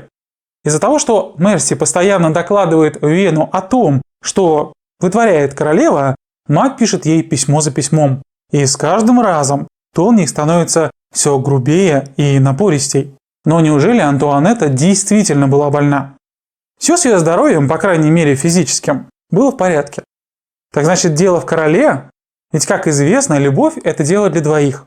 Вот тут сложнее. Людовик XV в начале их отношений в одном из писем написал: Этого не произошло, но всему свое время, и я надеюсь, что все вскоре уладится. Мой внук не силен в любви, но ведь он очень любит охоту. О да, вот что действительно любил Агюст, так это охоту. Впрочем, как и его предки. Отношения Антуанетты с королем были скорее дружеские и доверительные, нежели любовные. Она поначалу старалась проводить с ним время, читала для короля как минимум по часу ежедневно, играла и пела для него, даже сопровождала его на охоте, следуя за ним в мини-повозке. По вечерам играла с ним в ужасно скучную, как ей казалось, игру – лото, ну или скорее что-то похожее. Но король словно бы игнорирует ее, и, возможно, это ее начинает задевать. Вот что пишет Антуанетта. Мои вкусы отличны от вкусов короля. Его ничто не интересует, кроме охоты и слесарных работ. Согласитесь, что в кузнице я выглядела бы не очень грациозно. На вулкана я не похожа, а возьми я на себя роль Венеры, то моему супругу, вероятно, это понравилось бы еще меньше, чем иные мои наклонности. Постепенно ее отношение к мужу становится безразличнее. Они вместе проводят обязательные церемонии, а после каждый бежит по своим делам. Она в оперу, он к станку. Она на маскарад, а он на охоту. Так пройдет еще некоторое время, и Антуанетта начнет относиться к мужу как к некому простофиле, с которым их свела судьба. Но отношение это будет нежным, добрым, словно бы к младшему, слегка несмышленному брату. Вообще сложно найти пару, столь безразличную друг другу. Им совершенно было неважно, кто из них чем и с кем занят. Да и по темпераменту она была легким южным ветерком, а он грузной горой. Ну и, как вы скажете на милость, ей было сдвинуть его с места, а ему ей что-то объяснить. В одном из своих неофициальных писем в Вену она назовет его простачком, на что получит от матери следующий ответ. И я не могу скрыть того, что меня крайне озадачило твое письмо графу Розенбергу. Что за выражение? Что за легкомыслие? Где оно, такое кроткое, такое преданное сердце эрцгерцогини Марии Антуанетты? И я вижу лишь одни интриги, мелочную злобность, издевательство и язвительность. Интриговать могла бы какая-нибудь Помпадур, какая-нибудь Дюбари, но не принцесса, преисполненная доброты и такта, не престолонаследница из дома Габсбургов-Лотарингских. Твой быстрый успех, льстецы, окружающие тебя с этой зимы, когда ты кинулась в водоворот развлечений, пленилась нелепыми нарядами и модами, все это пугает меня, приводит в ужас. Это бешеная гонка от развлечений к развлечениям, хотя ты знаешь, что королю это неприятно, что он сопровождает тебя или терпит все это исключительно из-за своей мягкости. Все это заставляло меня высказывать свое беспокойство в моих прежних письмах. Этим письмом я подтверждаю свои опасения. Что за язык? Где уважение? Где благодарность за всю его предупредительность? Я оставляю эту тему, хоть много можно было бы сказать себе еще. Подумай, поразмысли сама над всем этим. Но если я опять услышу о подобных неприличных выходках, я не смогу промолчать, потому что очень люблю тебя и многое, к сожалению, больше других предвижу, потому что знаю, как ты легкомысленна, как горяча, как необдуманы твои поступки. Часто можно услышать версию о том, что Людовик XVI страдал фимозом. Небольшая проблема интимного характера, которая обычно проходит с возрастом сама. Но есть достаточно веские причины в этом сомневаться. Какие? К примеру, сама болезнь не помешала бы королю при должном желании исполнить свой долг. Но, конечно, здесь вопрос в степени этой болезни. Плюс ко всему считается, что Людовику сделали операцию обрезания. Хотя из медицинских трудов и французской медицинской энциклопедии того времени становится ясно, что такие операции не проводились и считались делом, сугубо религиозного характера. Да и польза их не описывалась. Самое раннее упоминание об обрезании как о медицинской процедуре относится к началу XVIII века в трактате о венерических заболеваниях Джона Мартина. Но опять-таки, как было на самом деле, мы с вами знать не можем. Могли ли собрать консилиум и избавить короля от проблемы? Да, вполне. Могли ли оставить это в тайне и не записать эту операцию? Да и сам способ лечения. Лично я сомневаюсь. Также граф Мерсье передал в Вену полученную от королевского хирурга Ламартиньера следующую информацию. Запоздалое развитие дофина никак не проявляет себя. В его конституции нет ничего, что могло бы противостоять приобретению хорошего и крепкого здоровья, лишь бы только он щадил себя в этих упражнениях, которые могут пагубно сказаться на его здоровье. Как мы видим из письма, у короля не было никаких проблем со здоровьем. Есть также еще одна интересная версия, которая связана с приездом во Францию Иосифа II, брата Марии Антуанетты. Прибыл он, кстати, инкогнито, под ореолом загадочности и простоты, как граф Фелькенштейн. Но так, чтобы все об этом знали. На то у императора Священной Римской империи были свои причины и причуды. В Версале он остановился в гостинице, а в Париже воспользовался гостеприимством графа Мерси. Ему хотелось избежать официоза и быть более свободным, чтобы как следует изучить страну, поездить по провинциям и узнать настроение народа. Так он погостил некоторое время у королевской четы. Его крайне занимал вопрос, как проводит время, а главное с кем, его младшая сестра. Тут были не только политические интересы, но и настоящая забота о нерадивой сестренке. Она была очень рада видеть брата, но поначалу опасалась упреков с его стороны. Но Иосиф повел себя как умный политик. Он слушал и вникал, подбадривал и никогда не упрекал, побуждая собеседницу все к более откровенным разговорам. И она окончательно раскрылась перед ним. Ну а перед кем еще, если не перед родным братом, она могла выплакаться и высказать все, что наболело. Иосиф провел с Антуан, как он звал ее еще с раннего детства, достаточно времени. Сопровождал ее в оперу и на другие, более личные мероприятия. Вместе с ней ездил к подругам королевы в салон мадам де Гимене и принцессе Ламбаль. Познакомился с ними, провел основательные беседы, чтобы понять, что они из себя представляют. Могу сказать, что Иосиф при всей своей сдержанности практически вышел из себя, когда увидел их развлечения. Не выдержав, он сделал несколько замечаний. В частности, высказал сестре, что этот салон мадам де Гимене – настоящий притон. Графу Мерси пришлось долго его успокаивать, прося проявить сдержанность, дабы не оттолкнуть Антуанетту, ведь он был единственной надеждой всей семьи. Антуанетта, кстати, после этих его слов, преспокойно проводив брата, вернулась обратно за карточный стол. Что же касается Людовика XVI, то Иосиф на правах родственника повел с ним несколько встреч, и они нашли общий язык. Тут либо Луи был действительно человеком, крайне рациональным, либо Иосиф все-таки был очень умелым переговорщиком. Людовик сам стал сетовать ему на отсутствие детей и обратился за советом. Он, конечно же, дал молодым такие необходимые и крайне запоздалые советы. Королю устно, а Антуанетте вручил письменно в закрытом конверте с просьбой открыть после того, как он уедет. Ну а позже Иосиф написал своему брату Леопольду следующие письма. Его поведение в супружеской постели своеобразное. Он вводит крайнюю плоть и остается там примерно 2 минуты, совершенно неподвижно. Затем выходит, оставаясь по-прежнему в состоянии эрекции, и желает супруге спокойной ночи. При этом он считает, что все нормально. Иногда, разумеется, у него случаются ночные полюции. Но, однако, он совершенно доволен собой и говорит, что не испытывает удовольствия и рассматривает это как супружеский долг. Ах, если бы я мог присутствовать хоть раз при этом, я бы все уладил. Нужно заставить его освободиться от семени. Моя сестра, разумеется, ничего при этом не испытывает. Они похожи на неловкий и неопытный дуэт. Король Франции, как вы, наверное, уже знаете, наконец совершил великое дело, и королева теперь может вскоре забеременеть. Они оба написали мне и благодарили за советы. Хотя на самом деле, я знаю, причиной всему были невежество, неловкость и апатия.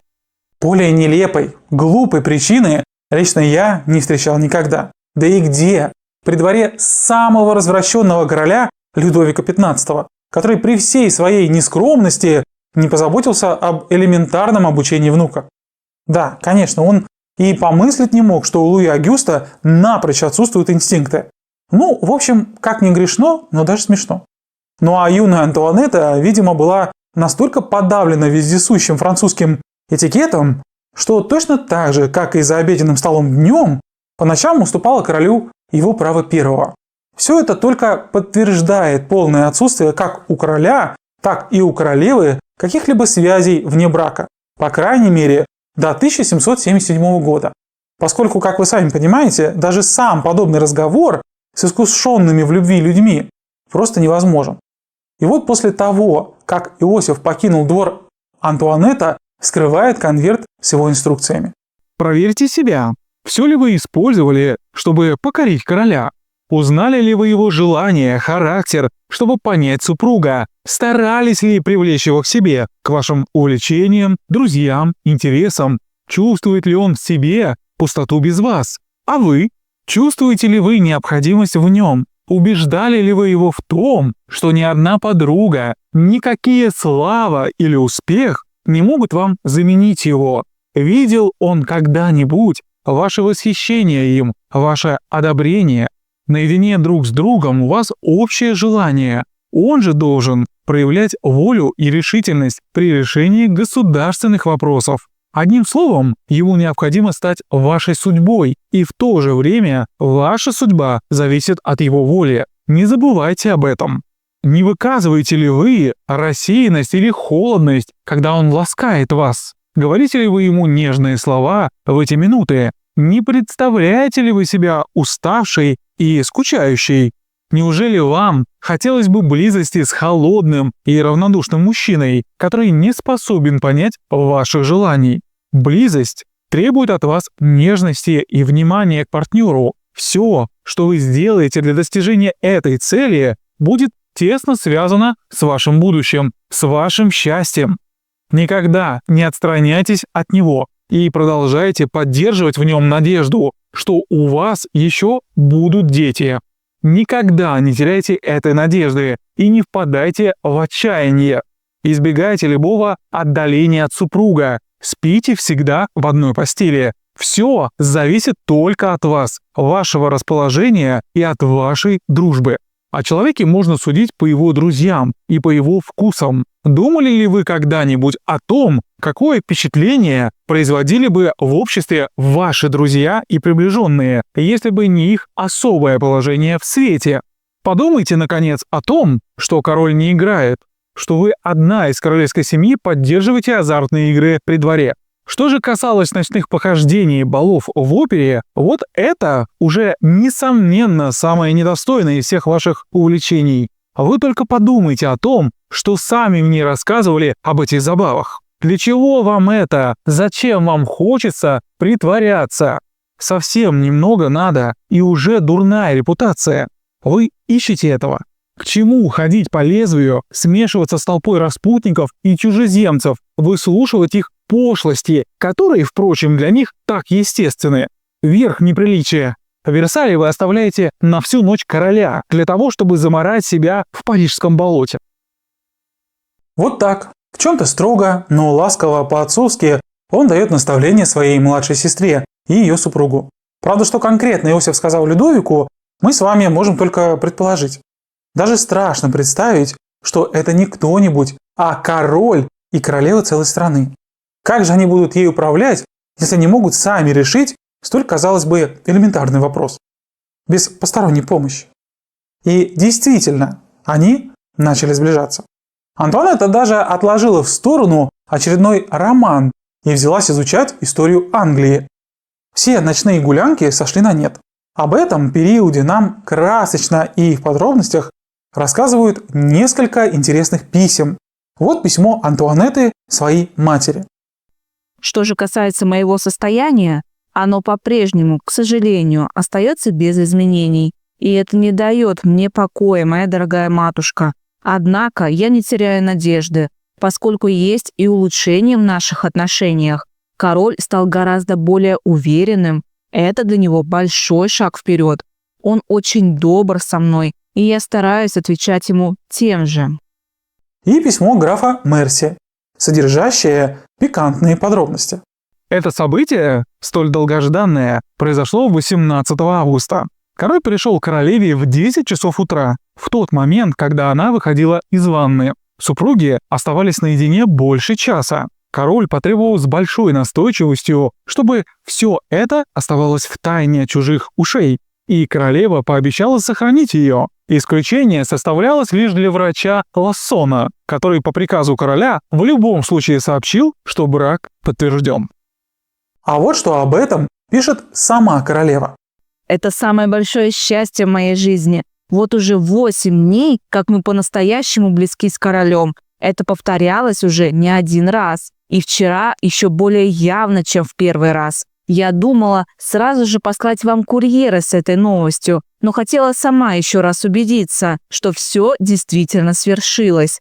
Не думаю, что уже беременна, но это произойдет очень скоро. К сожалению, советы и авторитет императора Иосифа не смогли укротить ветреный характер Антуанетты. И через несколько недель она возвращается к привычному распорядку. Но все же старания всех участников всей операции, а по-другому сложно назвать то, что никак не могло разрешиться само на протяжении 8 лет, сотни писем и множество помощников, не прошли даром. И вот, спустя еще несколько месяцев, король решил взять быка за рога. Совершились события более приятные и удовлетворяющие, чем те, которые им предшествовали. Через день после приезда и в течение следующих дней одни и те же события повторялись в личном кабинете короля. И так изо дня в день то, что раньше случалось крайне редко, теперь стало происходить постоянно. И похоже, что с таким же постоянным успехом. Из письма Мерси Марии Терезии. После король, наконец, открывший для себя новый дивный мир удовольствий, восторженно отправит хвалебную оду своему спасителю Иосифу II. Именно вам я обязан своим счастьем, поскольку после вашего отъезда все происходит лучше и лучше. Результаты просто превосходны. И вот спустя год, 19 декабря 1778 года, в набитых до отказа придворными покоях Версаля, королева, наконец, рожает долгожданное дитя. Пока не дофина. А как надеялась ее мать, да и вся Франция, что это будет наследник, но, увы. Эта девочка, Мария Терезия, пройдет еще пару лет, прежде чем королева родит первого сына. За это время она слегка изменит свои взгляды на мир, посвятив себя роли матери, но не забывая о развлечениях. Временами она будет вмешиваться и в политику, иногда по просьбе родни, но чаще из-за ее окружения, которое продолжало тянуть из нее деньги и должности. Антуанетта растет, и в 1779 году с подачи королевы Франция выступает посредником заключения Тешинского мира, подписанного 13 мая. Также в 1778 году Антуанетта стала весомым сторонником заключения Союза США и вступления Франции в их войну за независимость. До этого, конечно, Франция помогала штатам, но неофициально, поставляя припасы и снабжая деньгами. Испытала она и боль утраты. В 1780-м умерла ее мать, Мария Терезия, а с ней ушла и целая эпоха. Также, по предположению самой Антуанетты, у нее, возможно, был выкидыш в 1779 году. В это время идут и другие изменения. Королева меняет стиль двора, отдавая предпочтение новым фасонам платья, относительно простым, таким как полонез, а впоследствии и голь, многослойное муслиновое платье, что ужасно не нравилось старой аристократии, привыкшей носить панье, которые расширяли платье по бокам, оставляя перед и спину относительно плоскими. Она отказывается и от тяжелого макияжа, что, кстати, было отличным решением, учитывая, из чего делали косметику.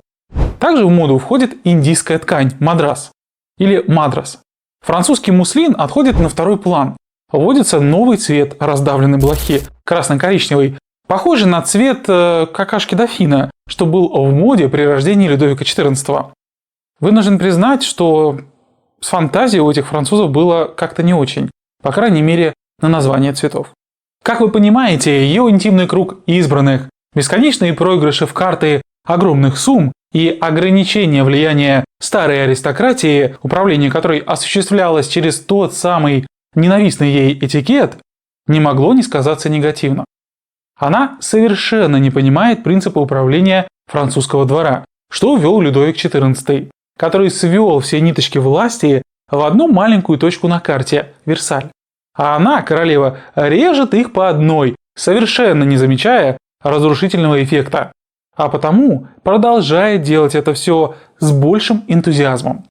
Она продвигает своих фаворитов и их родственников, не обращая внимания на компетенции, а руководствуясь лишь личными предпочтениями, пользуясь безотказностью короля. Именно в это время она начинает играть роли в своем театре де ля Рейн для интимного круга. Даже разыгрываются реалити, где королева сама прислуживает гостям, изображая простую крестьянку.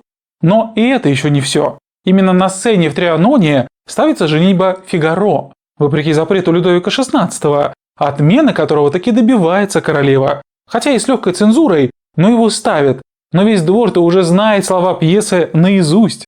Антуанетта совершенно не задумывается, как это представление подрывает сами основы монархии. В итоге Фигаро ставит и на большой сцене в Париже, что будет ощутимым ударом по репутации короны. И есть мнение, что руку к этому приложила персона, о которой мы сейчас и поговорим. Одним из самых сокрушительных, как для Антуанетты, так и для Франции, было возвышение семьи Полиньяк, которые в год из казны только официальных пособий получали на 500 000 ливров, не считая земель и множество подарков. К примеру, только 400 000 ливров ушло на покрытие их долгов. Самой фаворитке Иоланде Полиньяк, или как ее еще называли в близком кругу Жюли, даруются 30-комнатные покои Версаля, сопоставимые с теми, что когда-то король Солнца подарил своей любовнице Монтеспан. Титулы, пенсии, назначения – все течет к ним в руки. Такое быстрое возвышение в нарушении устоев еще больше оттолкнуло остальной двор. Да, и к тому же Жюли была назначена гувернанткой королевских детей, что было очень почетно, но и не по рангу. Есть мнение, что именно Жюли сподвигла королеву на постройку такой осуждаемой всей Францией искусственной деревушки в Трианоне. Да и вообще, именно она подбивала наивную королеву на все ее экстравагантные выходки. И даже, как замечает однажды граф Мерси, научил ее врать матери. Видимо, не зря Иосиф предупреждал сестру на ее счет. Но и этого было мало. В 1783 году, именно по протекции Полиньяков, королева фактически назначила Шарля де Колона контролером финансов, который позже был назначен и на пост государственного министра Франции. Он пообещал уменьшить налоги и при этом постоянно брал займы. В 1783 году дефицит бюджета был около 50 миллионов, а к 1787 по заявлению Колона составил 114 миллионов. И как итог, с его подачи было организовано собрание нотаблей. Все шишки сыпались на голову королевы. В народе уже ходило ее новое прозвище – «Мадам Дефицит».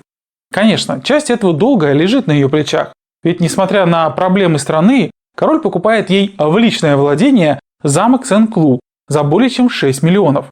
Плюс все время припоминаются затраты на Трианон, которые по оценкам того времени были в районе 1 600 000, ну или 2 миллионов. Да и к тому же не играла в ее пользу и история с бриллиантовым колье, хотя она и была в ней жертвой. Хочу заметить, что все эти обвинения не объективны. Не то чтобы Антуанетта не тратила этих денег, нет, тратила. И в карты играла, причем оставаясь в минусе. В одном из своих регулярных отчетов Марии Терезии граф Мерси написал, что за 1778 год Антуанетта проиграла 171 344 ливра. Но, во-первых, и король прикупил себе новый замок, который, кстати, и сегодня является летней резиденцией президентов Франции. Замок Рамбуе. Как вы думаете, за сколько?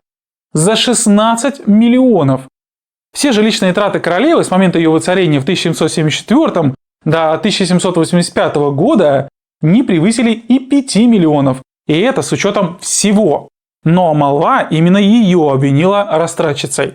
Что же касается упреков касательно ее деревни, то в то время в среде дворянства были популярны некоторые идеи Жан-Жака Руссо, в частности, о возвращении к истокам и простоте. При этом совершенно игнорировались другие его идеи о том, что частная собственность – зло, что не должно быть разрыва между богатыми и бедными, ну и что истинная форма правления – республика и народ – источник власти. Идеи сами по себе неплохие, но не в тех условиях. Для нас сегодня это удивительная глупость – позволять процветать тем, кто плюет на страну и ее традиции. Но эта близорукость, или скорее избирательность, характерна для всего того периода, когда ставятся пьесы Бомарше, несмотря на его же критику монархии и откровенное высмеивание в самих произведениях. Но вернемся к Антуанетте. В 1785 году она родила в 3-й раз. И снова мальчика, Людовика Карла.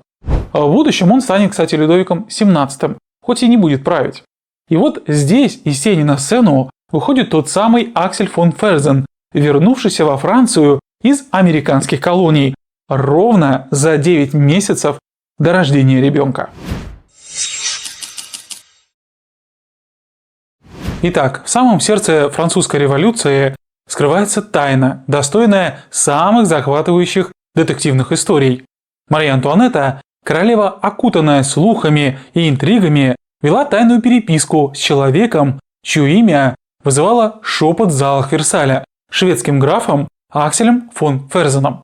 Был ли он лишь другом или же любовником, чьи слова были способны утешить королеву в бурные времена? Разберем подробней.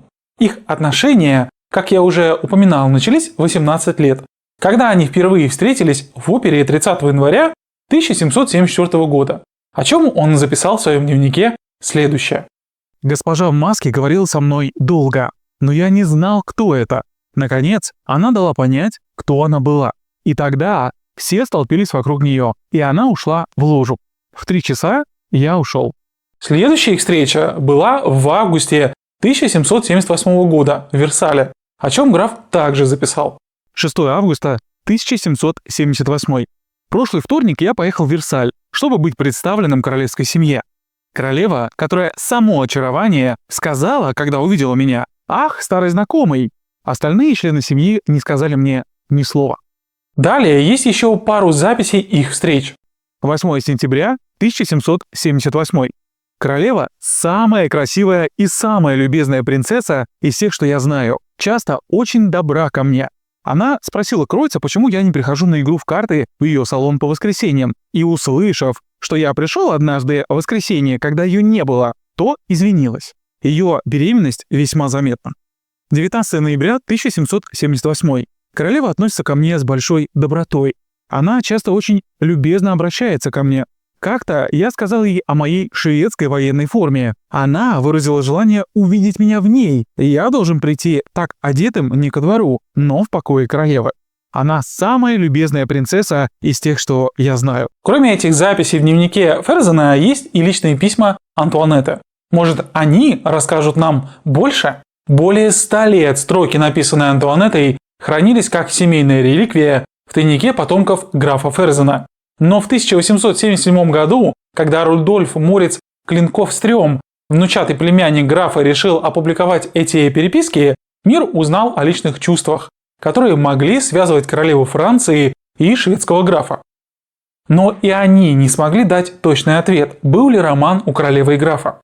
Оказалось, что спустя годы после их переписки загадочный цензор вмешался, оставив после себя лишь зачеркнутые строки, которые стали предметом споров и догадок на протяжении веков. Но как раскрыть эти тайные послания, которые так долго оставались скрытыми от глаз? На помощь пришла современная наука с ее рентгенофлуоресцентной спектроскопией, превратившая невидимое в видимое. Используя макросканирование и сложные алгоритмы обработки данных, ученые смогли прочесть то, что было скрыто. Элементарный анализ раскрыл чернила, статистическая редукция данных выявила скрытые слова. а мультимодальное слияние изображений и процедура размешивания восстановили исторические записи. Да, звучит все это заумно, очень заумно и непонятно. Попробую объяснить простыми словами. По большому счету ученые отсканировали эти изображения, взяли анализы, бумаги, чернил, то есть отскоблили какой-то кусочек и провели определенные там химические процедуры. В общем, там сделали определенное подсвечивание в разных спектрах, просветили все это, сняли отпечатки пальцев, что, кстати, тоже там дало определенный результат, но сейчас я об этом расскажу. И в принципе все. И остальное сделал компьютер уже. Там программы, время потратили, конечно, несколько лет на это ушло, для того, чтобы все это сопоставить с определенными компьютерными программами. Они все это разложили, соединили эти изображения друг на друга, там наслоили, и в итоге у них что-то получилось. А вот что получилось, сейчас вы и узнаете. Исследователи смогли расшифровать скрытый текст 8 из 15 писем. Они обнаружили, что многие из зачеркнутых фрагментов выражают глубокую привязанность королевы к графу. Используются такие слова, как «возлюбленный», «нежный друг» и фразы, подчеркивающие ее сильное чувство к нему. Однако, несмотря на эти открытия, историческое сообщество по-прежнему разделено в вопросе о природе их отношений. Некоторые исследователи, такие как доктор Катриона Сет, предполагают, что такие выражения могут быть сравнимы с современными эмодзи, которые используются для выражения дружеских чувств, а не обязательно романтических. Кроме того, в то время граф Ферзен, по всей видимости, был вовлечен в другие романтические отношения. И что еще интересно, часть писем оказались копиями, написанными рукой самого графа. Лично у меня возникает два вопроса. Где оригиналы? Зачем вообще было переписывать и тем более зачеркивать некоторые строки и слова? Не проще ли было просто, не переписывать их? Лично для себя я нахожу такой ответ. Оригиналы могли быть уничтожены, чтобы скрыть еще какую-то информацию. Или же они все еще хранятся в неизвестном месте. И когда-нибудь, возможно, мы с вами их увидим. Ну а переписывание писем полностью, а затем зачеркивание некоторых частей могло быть связано с тем, что автор хотел сохранить единообразие текста, или же зачеркивание было сделано позже, когда изменилось отношение к содержимому, а может быть, он хотел так указать на их подлинность, то есть специально сделал эти правки, чтобы другие письма никто не искал. В итоге, хотя расшифровка писем и показывает нам наличие чувств Марии Антуанетты к графу, они не дают окончательного ответа на вопрос о наличии любовной связи между ними. Несмотря на интимный тон некоторых писем, нет прямых улик, подтверждающих физические отношения. Вообще история их отношений остается сложной и многогранной, отражая как личные, так и политические аспекты их взаимодействия в турбулентное время французской революции. И, возможно, окончательный ответ так и не будет найден из-за отсутствия однозначных доказательств. Как говорится, тут каждый может верить в ту версию, что ему ближе. Я лично буду думать, что их отношения не вышли за рамки и были проявлением последней куртуазной любви. Он был рыцарем, а она его прекрасной дамой. И вскоре этот рыцарь вновь появится на сцене истории, проявив себя в мире, где королевская власть стоит на грани краха, а одна семья решается на отчаянный шаг – побег, который должен был изменить ход истории. Но об этом чуть позже. Провал политических и финансовых реформ. Эти слова витают в воздухе Версальского двора. Король Людовик XVI, охваченный депрессией и отчаянием, обращается за советом к своей жене, королеве, которая, в свою очередь, пытается взять на себя бремя политической власти. Но ее попытки улучшить отношения между парламентом и королем лишь усугубляют ситуацию, ведь каждое ее решение встречается с сопротивлением и недоверием. Сессия собрания нотаблей высшей знати, созванная после 160-летнего перерыва, должна была стать началом новой эры реформ, но вместо этого обернулась катастрофой. Отсутствие Марии Антуанетты на первом же заседании породило слухи и обвинения, что королева стремится подорвать цели собрания. Но что стоит за этим отсутствием? Страх, расчет или просто недоразумение, которое привело к непоправимым последствиям.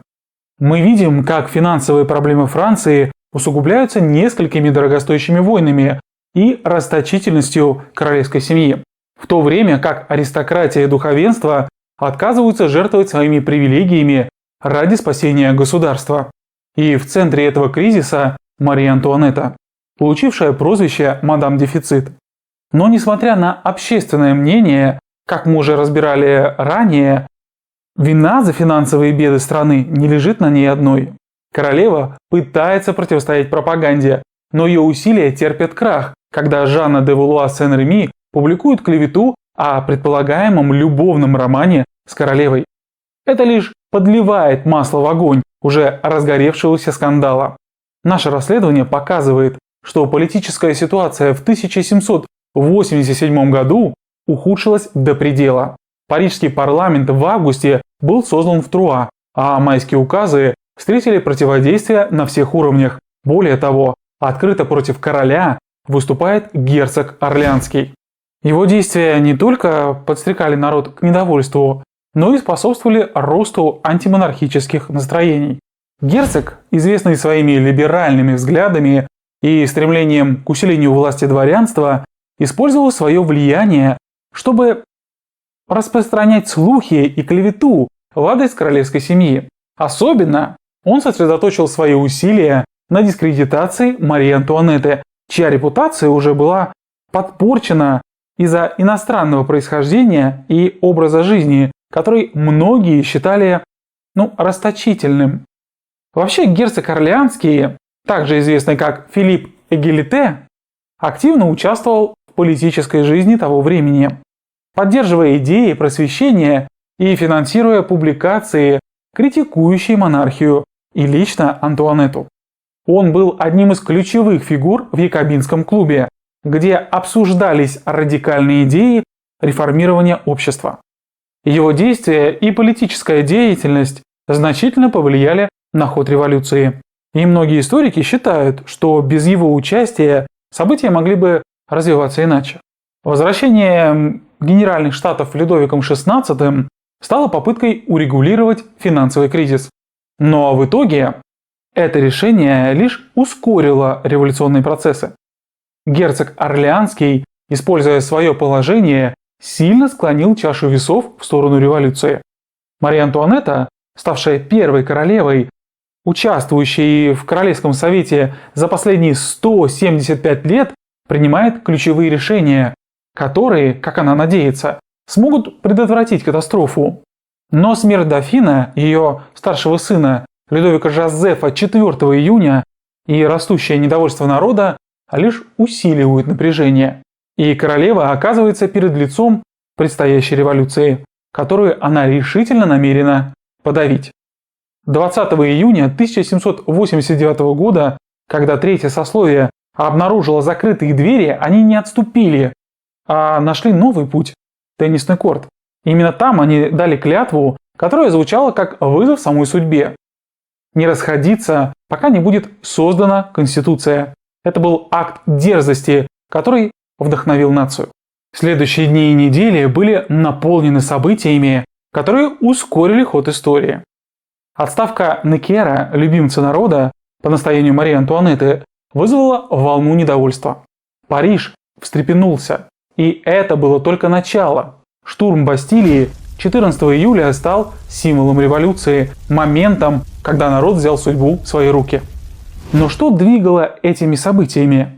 Какие тайные силы могли работать за кулисами? Мария Антуанетта, королева, чья репутация была оклеветана, чьи решения были оспорены, продолжала оставаться рядом с королем, в то время как аристократия начала эмиграцию, боясь за свои жизни.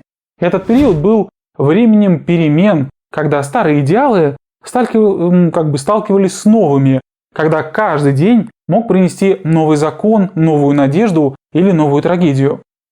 Отмена феодальных привилегий, декларация прав человека и гражданина – все это были шаги на пути к новой Франции. Но даже в этих условиях, когда королевская семья была вынуждена переехать в Париж под домашний арест, Мария Антуанетта продолжала выполнять свои обязанности.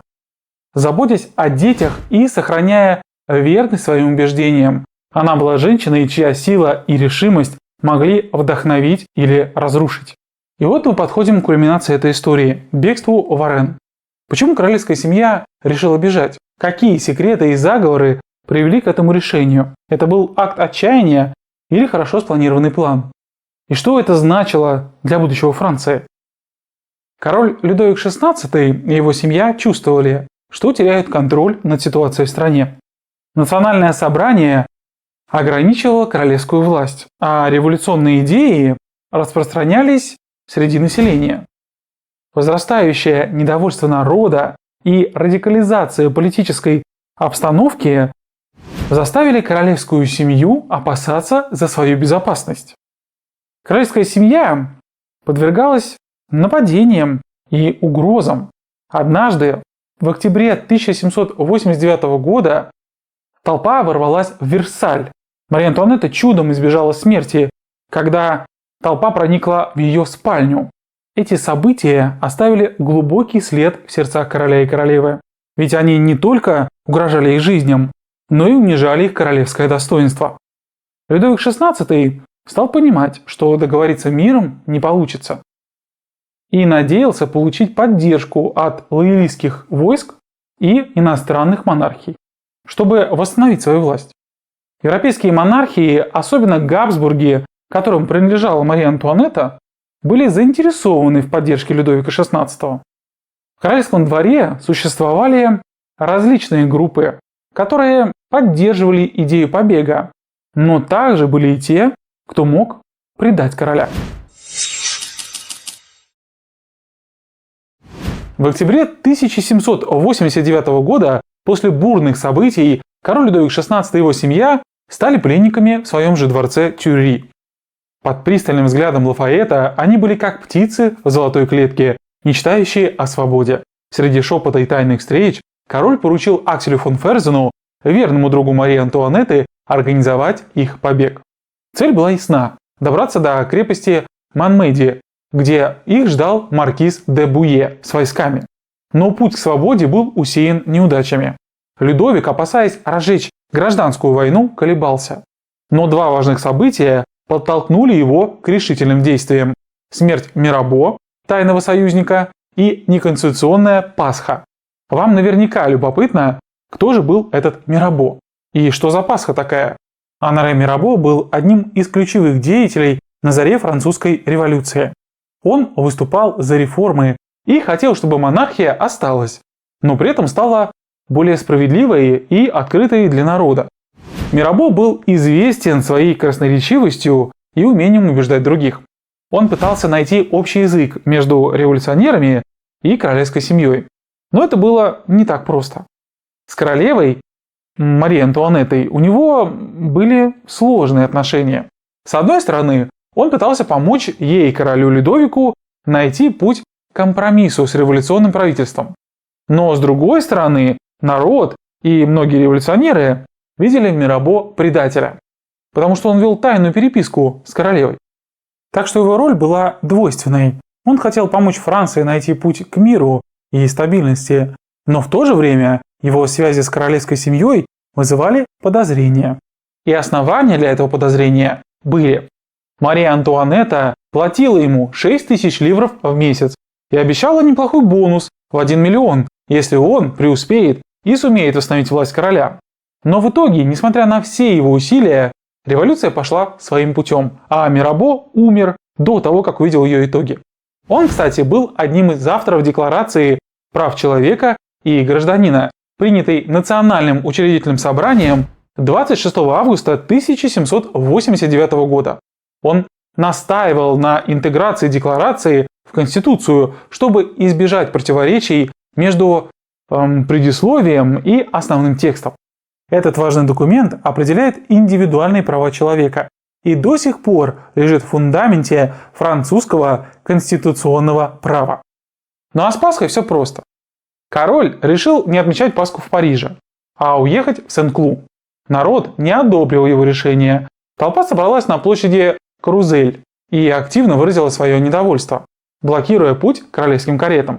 Люди были возмущены и не хотели позволить королевской семье покинуть столицу. что отражало общее недоверие и напряжение между народом и монархией. Это был момент, когда народ показал свою силу и влияние на события революции. Только благодаря вмешательству Лафайета и Байи, уважаемых фигур революционного движения, королевской семье удалось безопасно вернуться в свой дворец Тюильри. Этот инцидент подчеркивает нарастающее напряжение между монархией и революционным народом. Итак, на чаше королевских весов, с одной стороны, как правителя Франции, было бремя ответственности за свою страну, за ее будущее и благополучие подданных. С другой же, в его сердце жила тревога за свою жизнь и безопасность жены, которые у толпы были свои, хоть и отчасти надуманные, но не безосновательные претензии. Сама Антуанетта особенно переживала за судьбу своих малышей, чье детство проходило на фоне революционных потрясений. Этот страх за будущее, возможно, и стал последней каплей, побудившей их к побегу. План побега был сложен. Он начался с епископа Памье и включал в себя множество союзников, от банкиров до дипломатов. Но самое сложное было уйти незамеченными из Тюильри, где за каждым шагом тщательно следили. Когда наступила ночь, королевская семья, переодетая в простые наряды, покинула дворец, выдав себя за слуг воображаемой мадам де Корф, богатой русской баронессы, роль которой играла Луиза Элизабет де Круа, гувернантка королевских детей. Ферзен предлагал использовать быстрые экипажи, но король выбрал тяжелую карету, чтобы не разделять семью. Побег был близок к успеху, но ряд ошибок и неожиданных встреч сорвал его. Жан-Батист Друэ, почмейстер Сант-Мену, узнал короля по портрету на деньгах, и вскоре королевская семья была арестована в Варене в первые же 24 часа после побега. Возвращение в Париж было молчаливым и тяжелым. Именно об этой ночи с 21 на 22 июня писательница и педагог Жанна Кампан, на тот момент служанка королевы, напишет о ее волосах. За одну ночь они побелели, как у 70-летней женщины. Не знаю, насколько такое возможно, вот так посидеть в один день, но этой фразой она постаралась передать весь ужас того, что пережила Антуанетта по пути обратно в Париж. Таких слов, такого отношения от когда-то влюбленных в нее французов она еще не слышала. А возможно, здесь скрывается еще одна маленькая тайна, о которой мы поговорим в конце. Как вы понимаете, их побег был предательством. И радикалы требовали суда и даже казни всей королевской семьи. Но были и те, кто встал на их сторону. Защита королевской семьи была сложной задачей, и многие не решались открыто выступать в их поддержку из-за страха перед революционными настроениями населения. Тем не менее, были люди, которые пытались оправдать короля и королеву, в том числе некоторые члены национального собрания и даже обычные граждане, которые верили в их невиновность. Ну или, по крайней мере, не соглашались с крайними мерами революционеров. Во многом благодаря Антуану Барнаве королевская чета не предстала перед судом и была публично оправдана за эту неудачную попытку побега. 15 июля, благодаря усилиям учредительного собрания, Людовик XVI был официально оправдан в глазах Франции. Депутаты, поддерживающие теорию о похищении короля для дискредитации его имиджа, утвердили это решение в виде специального декрета. Теперь они были не только пленниками, но и символом падения монархии. Попытка побега подорвала авторитет короля и ускорила установление республики. Неудачный побег вызвал также и тревогу среди европейских монархов и ухудшил отношения Франции с соседями. В сердце революционного Парижа разыгрывалась драма, достойная самых трагических страниц истории. Король Людовик XVI и его супруга Мария Антуанетта, пойманные после неудачной попытки побега, были обречены на заключение, которое стало предвестником их гибели. Но шанс ее избежать у них был. Точнее, он был у королевы. Почти год Антуанетта жила в Тюильри под постоянным присмотром. За ней следовало 4 гвардейцев. Они не оставляли ее без присмотра ни на минуту. Но при этом она продолжала вести свою политическую игру. В частности, через Барнаве, политика, который рисковал ради нее и уже ранее защищал. Но она никогда по-настоящему не считалась ни с ним, ни с его предшественником Мирабо, ни с кем-либо другим. По той простой причине, что она королева, а они ее слуги, и точка. Мария Антуанетта – королева, которую многие не любили, но ее шанс на союз с умеренными революционерами в итоге был потерян. Она упорно верила, что ее родная Австрия поможет подавить революцию. Она надеялась, что угроза войны заставит революционеров отступить. В ней проявилась непреодолимая твердолобость и вера в собственную исключительность, и абсолютное непринимание и непонимание того, что вообще вокруг происходит, и что пришло новое время.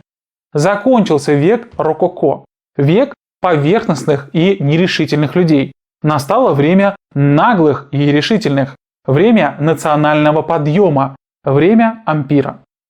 Еще одним знаковым днем стало 17 июля 1791 года, когда произошло кровавое событие на Марсовом поле. По распространенной версии, люди собрались, чтобы потребовать отставки короля, но встретились с жестоким ответом – огнем из ружей. Но все было не так просто. В реальности этот митинг был спровоцирован бегством короля Варен, а точнее даже не им самим, а якобы попыткой это бегство замять со стороны роялистов в национальном собрании. А как я уже говорил, 15 июля был принят специальный декрет, отрицающий побег короля. Так вот, в связи с этим противная сторона и затеяла свой план. В тот же вечер, 15 июля, в доме Д'Антона, где им, Демуленом, Брюном и Лапойпом действительно была написана петиция следующего содержания.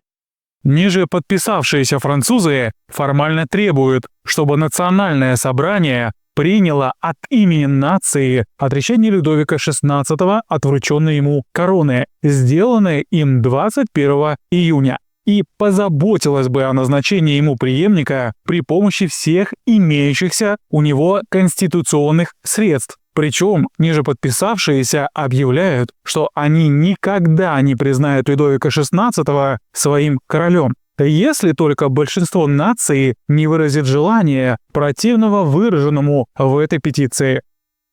Как следует из текста, люди требовали не установления республики, а сохранения монархии, но с новым королем во главе.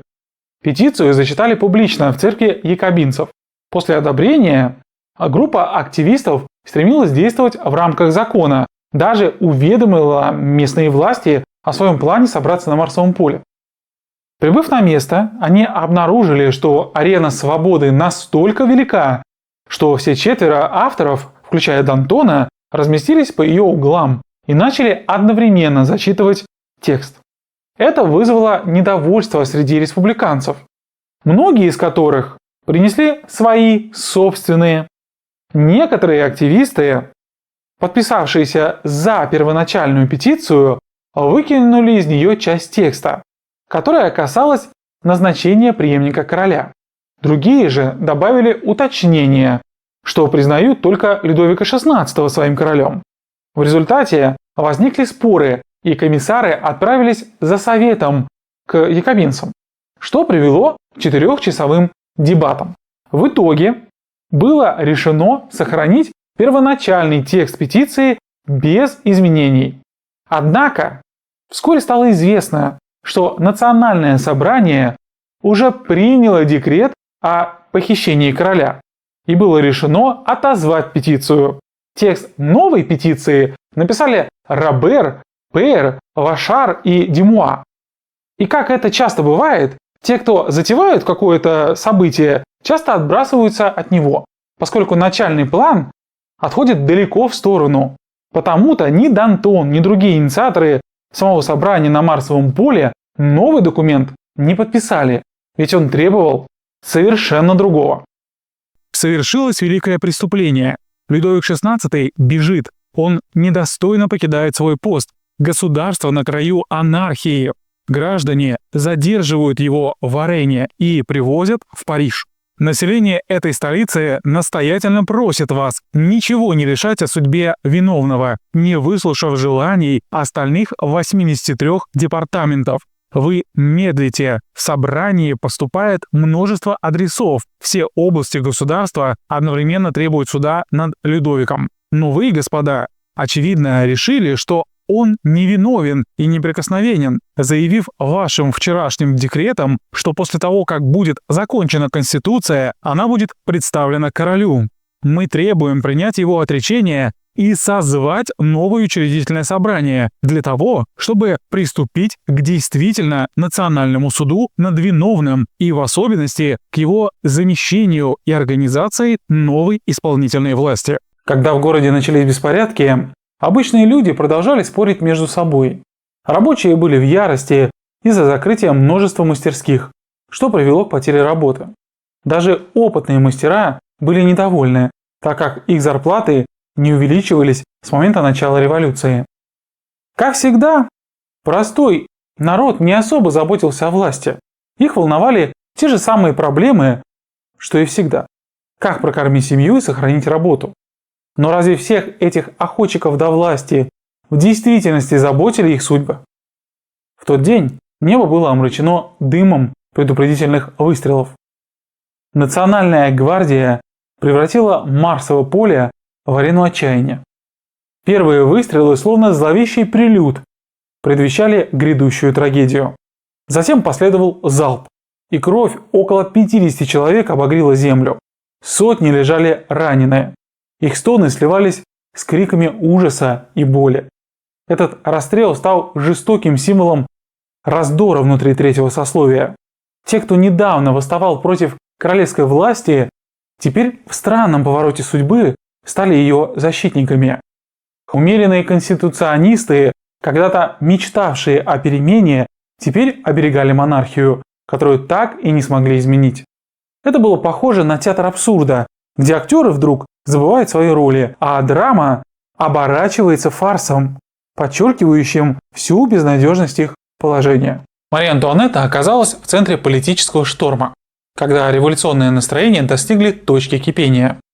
Надеясь на поддержку своей родной Австрии, она видела военную коалицию европейских монархий как силу, способную подавить революционное движение. Она искренне верила, что угроза вторжения австрийских войск поможет предотвратить дальнейшее насилие и хаос. В своих письмах она выражает надежду, что приближение войны заставит революционеров отступить, и что восстановление королевской власти позволит вести переговоры с иностранными державами и вернуть принцев на их законные места. Однако после смерти ее брата Иосифа II и восшествия на трон Леопольда II поддержка стала ограниченной. А немного позже смерть Леопольда и воцарение его сына Франциска II усилила опасения за будущее монархии. Франц, более консервативный и решительный, был готов активнее поддерживать французскую королевскую семью, опасаясь, что революционные идеи распространятся по всей Европе и подорвут авторитет Австрии. А 10 августа 1792 года стал днем, когда революция во Франции достигла своего пика. Вооруженные силы Парижской коммуны и революционеры из Марселя и Британии осуществили решительный штурм дворца Тюильри. Король Людовик XVI и его семья в попытке спастись нашли убежище в законодательном собрании. Швейцарские гвардейцы, верные своему долгу, пали под ударами восставших. На следующий день законодательное собрание в ответ на революционные требования формирует новый исполнительный комитет, заменяя старое правительство. Жорж Д'Антон, фигура, вызывающая трепет у роялистов, вступает в должность министра юстиции. Муниципалитеты получают полномочия арестовывать тех, кто подозревается во враждебности к революции, а роялистские здания подвергаются запрету. Королевская семья была взята под арест. Собрание хотело заключить их в Люксембургский дворец, но парижская коммуна потребовала доставить их в Тампль, замок поменьше, который было проще охранять. Мария Антуанетта с семьей, окруженная стенами Тампля, оказывается в заточении. Это становится символом падения монархии и началом новой эры в истории Франции. Эры, в которой королевская власть больше не имеет силы. Заключенные в башне Тампл Людовик и Антуанетта переживали унижение и лишения, невиданные для монархов. Спустя месяц, 21 сентября, мир услышал о конце эпохи. Монархия пала, и Национальный конвент встал у руля новообразованной Французской республики. Их титулы были забыты, а на замену пришли холодные обращения «гражданин» и «гражданка Капет». В те мрачные дни революции еще одна трагедия омрачила заключение Антуанетты. Мария Луиза де Ламбаль, верная подруга королевы, была жестоко убита 3 сентября. Она стала одной из жертв так называемых сентябрьских расправ. Это массовые убийства заключенных в городах Франции, произведенные обезумевшей толпой революционеров в начале сентября 1792 года. Ее голову в знак презрения к монархии выставили на всеобщее обозрение, пронзив пикой и пронесли по улицам Парижа. Сделала специальную остановку под окнами королевы. Мария Антуанетта, несмотря на то, что не стала свидетельницей этого ужасного акта, потеряла сознание от шока, когда узнала о судьбе своей близкой подруги. Жизнь Антуанетты и ее детей в Тампле была полна лишений и трудностей. Они были изолированы от внешнего мира и подвергались постоянному надзору. Жили в постоянном страхе и неопределенности, у них изъяли все острые предметы, включая даже заколки, что уж говорить о ножах или ножницах. Ситуация усугублялась еще тем, что министр внутренних дел, некто Ролан, обнаружил тайную переписку Людовика с Мирабо, а также ряд документов, играющих против короля, так как они обличали его в связи с Австрией и иммигрантами и указывали на антиреволюционную деятельность. 3 декабря конвентом Франции была созвана комиссия для расследования его преступлений, а 11 декабря король после заседания конвента был помещен в отдельную комнату, разделен со своей семьей. Антуанетта при этом находилась в полном неведении. В последующие дни она всеми силами пыталась выяснить, что, собственно, происходит. Она часами рвет на взрыв. Истерика практически сводит ее с ума. Тут я должен рассказать вам, как все-таки королю и королеве давалось общаться с внешним миром, а впоследствии и друг с другом. Обязаны они были этой возможностью двум людям. Торжи, бывшему королевскому офицеру, что служил королю еще в Версале, и Клери, слуге Людовика. Они могли свободно покидать Тампл, а потому выполняли роль королевских почтальонов. Так вот, через Клери королева вскоре получает сообщение, что вроде как Людовика собираются выслать из страны, скорее всего в Испанию, что слегка успокоило Антуанетту. 19 декабря Луи позволили встретиться с дочерью и поздравить ее с днем рождения. Но на этом личное общение закончилось. 1 января король поздравил семью с Новым годом, вновь через Клери. И только 20 января, когда королева уже знала о судьбе мужа, им дозволили встретиться. Король пришел к семье, все рыдали навзрыд, стоя в объятиях. Но постепенно успокоились и поговорили пару часов. После король простился, пообещав Антуанетте встретиться завтра. Но не сдержал своего слова. Больше они никогда не увидятся. А на память, все через того же Клери, он передаст ей локон срезанных волос, обручальное кольцо да швейный платок для сына. Известные послания, переданные через слугу своей семье перед казнью. Скажите королеве, моим любимым детям и моей сестре, что я обещал встретиться с ними утром. Но я хочу избежать страданий от этой ужасной разлуки. Сколько же это стоит мне уехать и не проститься с ними, не обнять их в последний раз? Скажите ей, я оставляю ее с большой мукой сердца. Внешне этот день для Антуанетты не был каким-то примечательным, но внутри кипела настоящая буря страсти. Вскоре накрыли на стол, но никто не мог заставить себя откусить ни кусочка. Примерно тогда же дверь в их казематы распахнулась, и гробовая тишина рухнула, словно от удара молнии. Король мертв. И здесь вновь проявился этот несгибаемый и упертый характер ветреной Антуанетты. Она встала из-за стола, подошла к сыну, упала на колени и провозгласила его новым королем. После казни мужа Людовика XVI в январе 1793 года она стала просто вдовой Капет и была погружена в глубокий траур. Но в ее сердце все еще теплилась надежда на будущее Франции под властью ее сына Луи Карла. В то время как роялисты и духовенство, готовящие восстание, видят в ней символ возвращения к монархии, Мария Антуанетта становится объектом сочувствия и заговоров, направленных на ее освобождение. Оскорбление и унижение – ежедневная реальность для бывшей королевы и ее семьи. Они столкнулись с холодом, голодом и болезнями. Обращались с ними очень жестоко и унизительно, а условия содержания были далеки от прежней роскоши Версаля.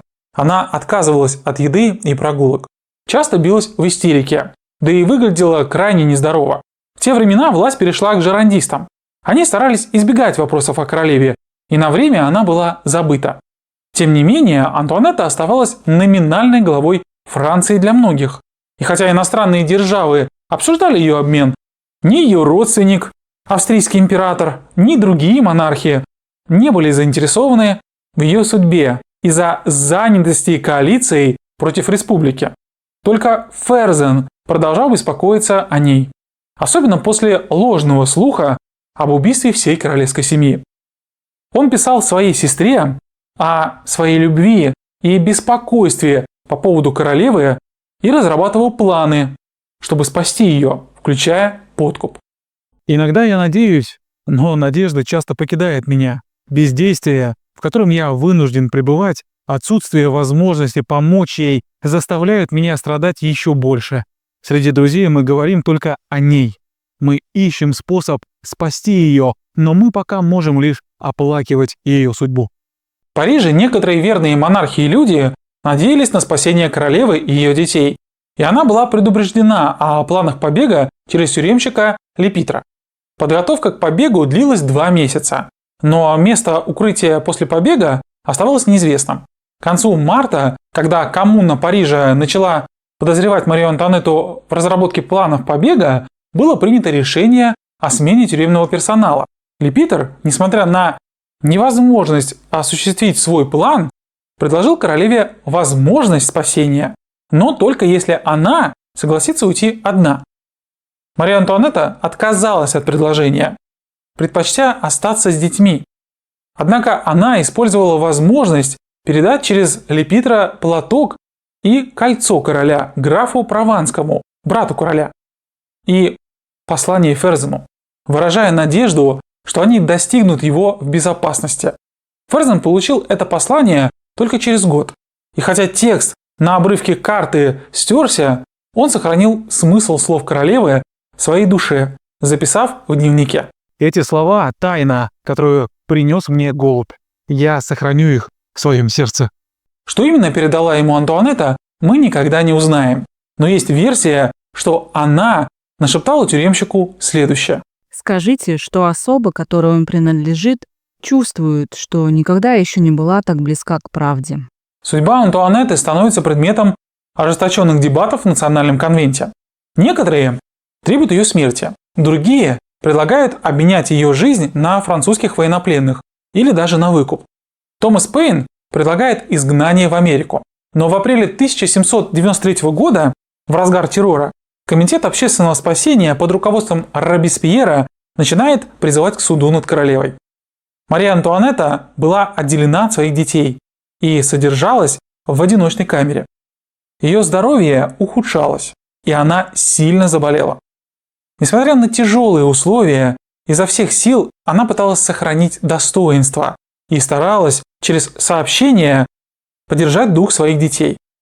В это время маленький Луи XVII, 8 лет от роду, становится объектом перевоспитания.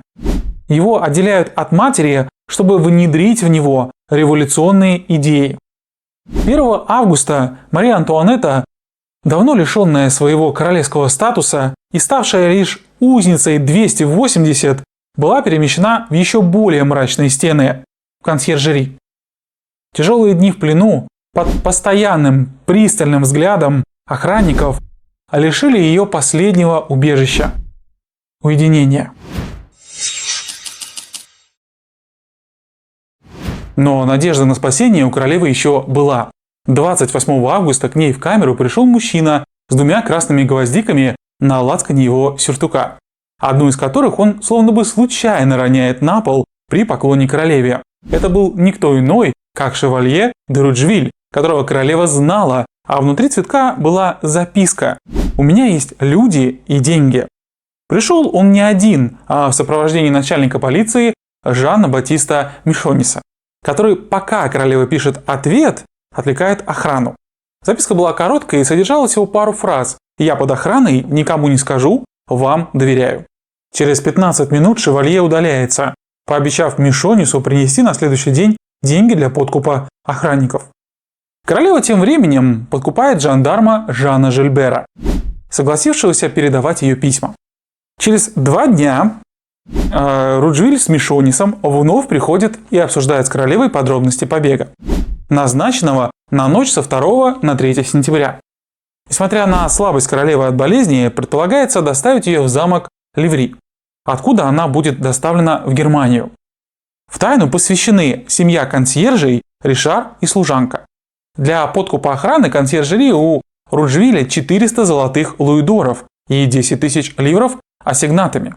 В назначенный час королева оставила свою камеру, прошла сквозь комнаты жандармов и комнату консьержа Ришара, после чего ей оставалось пройти одну решетку, выйти во двор, а затем на улицу. Однако в этот момент жандарм Жильбер то ли испугался, то ли захотел получить больше денег, остановил беглянку и, несмотря на все просьбы шевалье де Руджвиля и Мишониса, отказался пропустить ее дальше. Последний шанс обрести свободу потерян. Руджвиль и Мишонис уходят, а Жильбер провожает королеву в ее камеру. Опасаясь огласки, Жильбер рапортует о случившемся своему командиру, подполковнику Дюминилю, который тотчас же ставит в известность Комитет общественной безопасности. В консьержерии прибывают депутаты, которые допрашивают Антуанетту, а она, в свою очередь, отвечает уклончиво. Попытка спасения, известная как заговор гвоздики, рухнула под тяжестью коррупции и предательства. Кстати, от Руджвиля нам осталось и сообщение о том, как выглядела камера королевы. Комната была маленькая, сырая и дурно пахнущая. Там было 3 кровати. Одна для королевы, другая рядом с ней для женщины, которая ее обслуживала, 3 для 2 жандармов, которые никогда не выходили из комнаты ни по какому поводу и ни при каких обстоятельствах. Но даже в этих условиях оставалась еще одна добрая душа – Розали Ламальер, которая, несмотря на все, старалась облегчить королеве ее последние дни. И в этом безжалостном мире, где даже священник посещал ее лишь изредка, Мария Антуанетта оставалась одна со своими мыслями, своими страхами и надеждами, которые так и не сбылись. Мария Антуанетта отчаянно пытается сохранить связь с сыном и сталкивается с новым ударом. Ее сын отвергает ее, обвиняя в проступках, порочащих честь любой матери, публично на суде. Суд над ней был полон обвинений и интриг, где каждое слово было наполнено непреодолимой ненавистью и продиктовано страхом. Обвинения, предъявленные Марии Антуанетте, были словно пестрые лоскуты клеветы, сшитые в одеяло скандальных историй. Выдуманные оргии Версаля представлялись как некое извращенное действо, скорее взятое из фантазий обвинителей, а не из реальности. А отправка средств в Австрию для войны против Франции не имела никаких доказательств, кроме слухов. Планы резни Национальной гвардии на Марсовом поле были словно сценарием плохой пьесы, спланированной королевой. Хотя, как мы с вами уже знаем, в реальности это была череда случайных совпадений. Объявление ее сына королем Франции было не более чем фарсом, а обвинение в инцесте как абсурдный сюжет, выдуманный под давлением злодея истории, стремящегося к сенсации. Реакции и слова Антуанетты на последние обвинения отпечатались в веках. Если я не отвечу, то это только потому, что моя природа противится отвечать на подобные обвинения, предъявляемые матери. 16 октября Мария Антуанетта была осуждена за растрату казны, заговор и измену. Последнее обвинение обусловило ее смертный приговор. Она оставила письмо, выражающее ее невиновность и веру, которая так и не достигла адресата. Именно вам, дорогая моя сестра, я пишу в последний раз. Только что меня приговорили к смерти, и скоро я присоединюсь к вашему брату. Однако считаю себя невиновной в совершении всех тех преступлений, в которых меня обвиняют. Я надеюсь показать в свои последние минуты силу и твердость моей души. Я спокойна, и моя совесть ни в чем не упрекает меня, но глубоко сожалею, что мне придется покинуть своих детей. Вы знаете, что я жила только для них и для вас, моя добрая и нежная сестра. В каком положении я оставляю вас?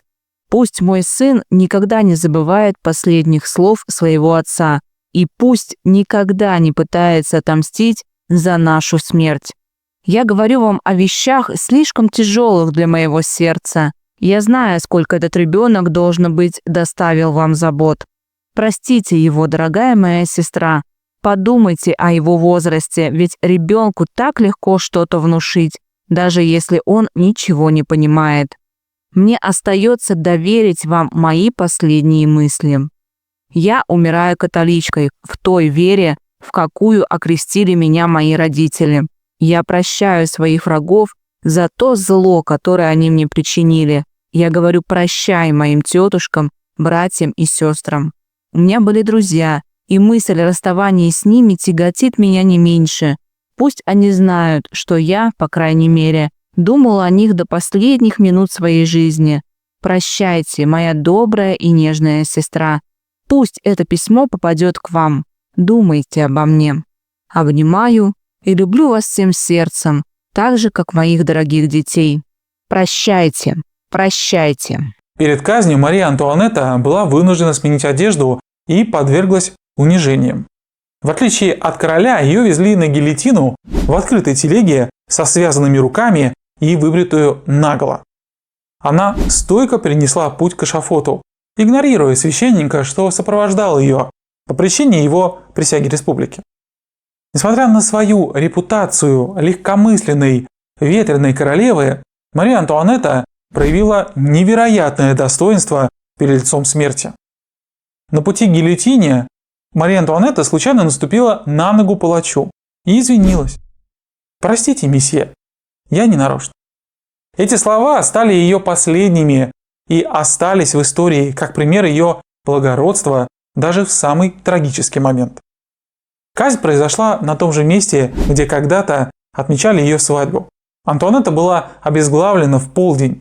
Ее останки были брошены в безымянную могилу на кладбище Мадлен. Но в 1815 году останки были перезахоронены в Сен-Дени по приказу короля Людовика XVIII. Мария Антуанетта – имя, окутанное легендами и скандалами.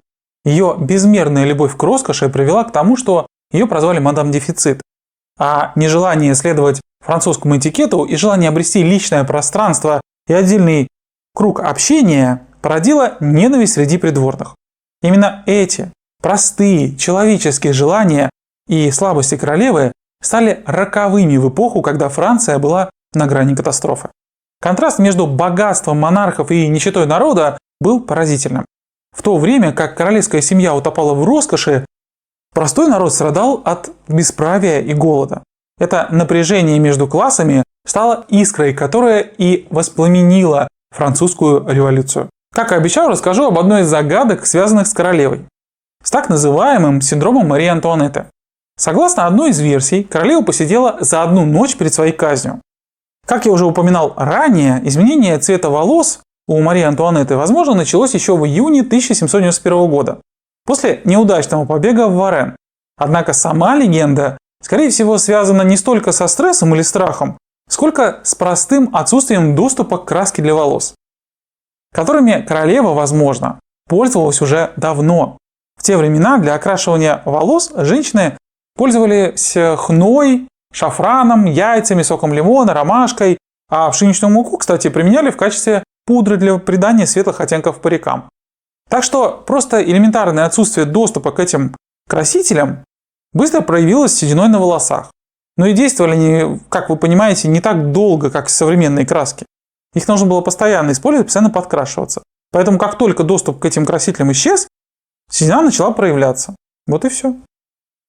И опять же, Марию Антуанетту часто показывают, как она вот в фильмах или в каких-то картинах, как она идет на гильотину с волосами своими седыми. Никто ее там не мог видеть, как вы уже поняли. Я уже сказал, что она была обрита на лысо. Как раз для того, чтобы из ее волос никто не сделал каких-то амулеты, обереги.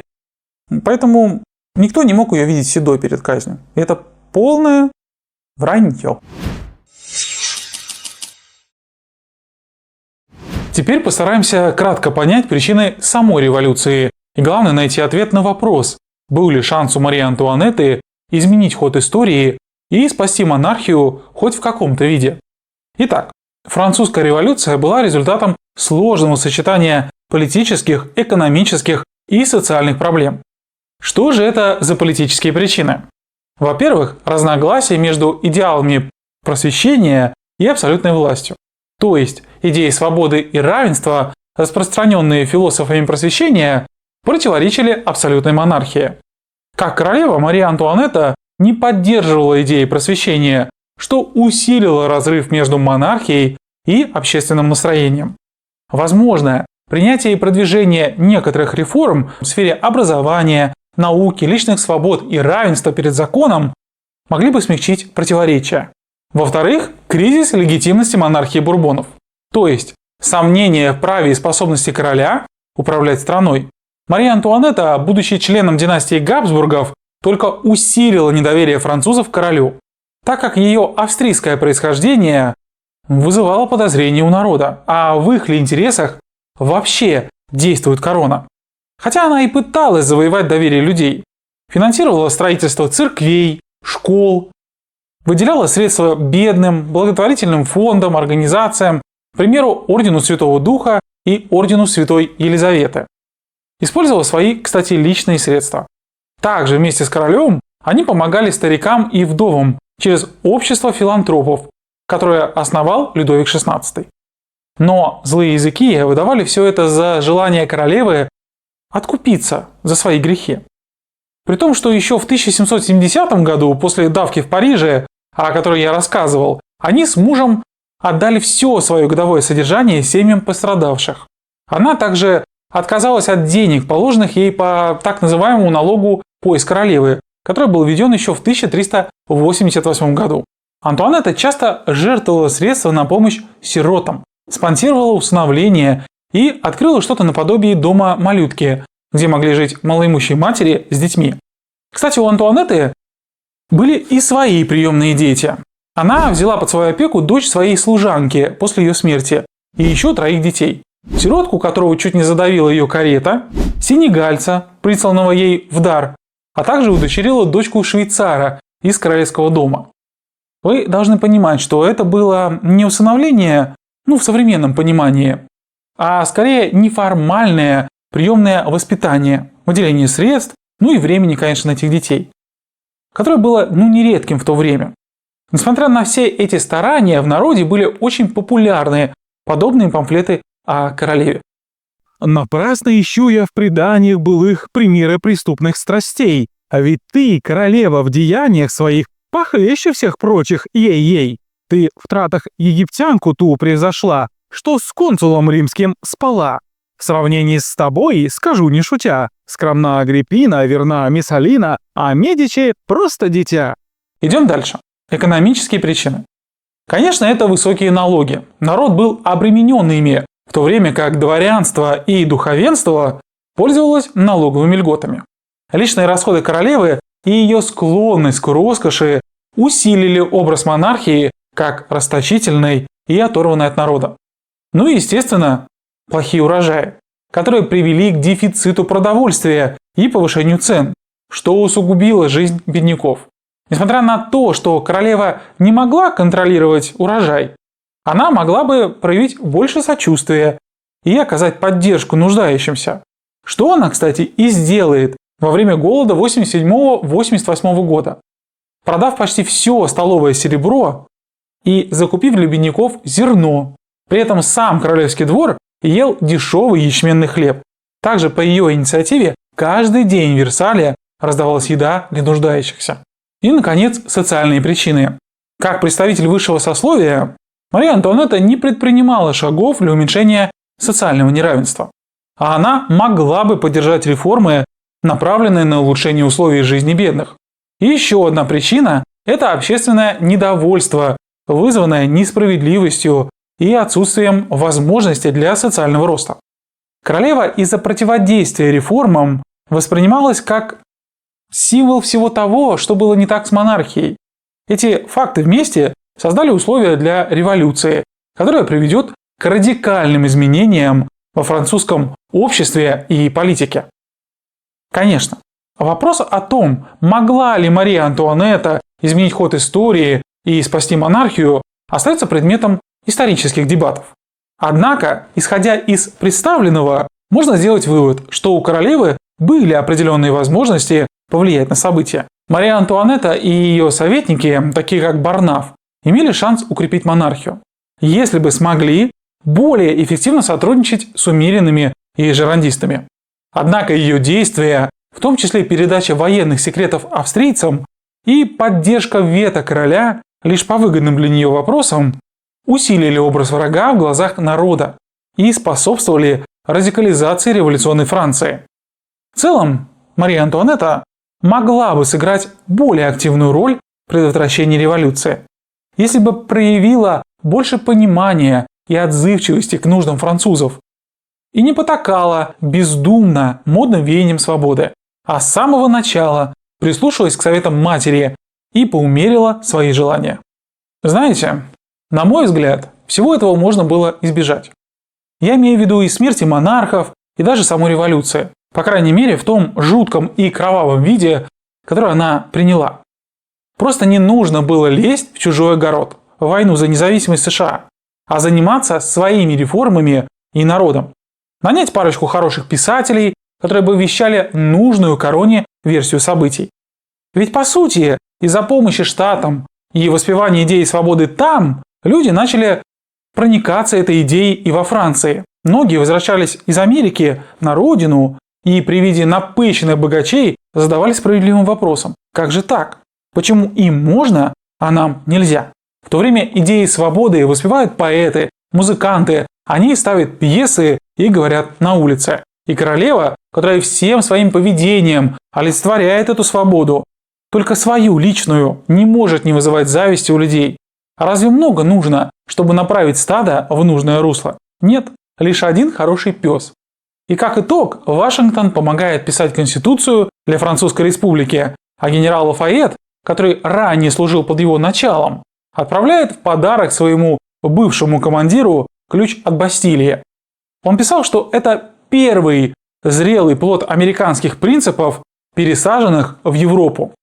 А самое интересное, что Америка уже после казни монархов поставляла товары контрабандой всем участникам конфликта и позже отказалась выплачивать долговые обязательства по причине заключения договоров с королевской Францией, а не с республикой. Так что, на мой взгляд, выгодоприобретатель здесь очевиден. Но подспорьем к этим событиям стала эпоха, которую принято называть «золотым веком Франции», временем мушкетеров и великого короля Солнца.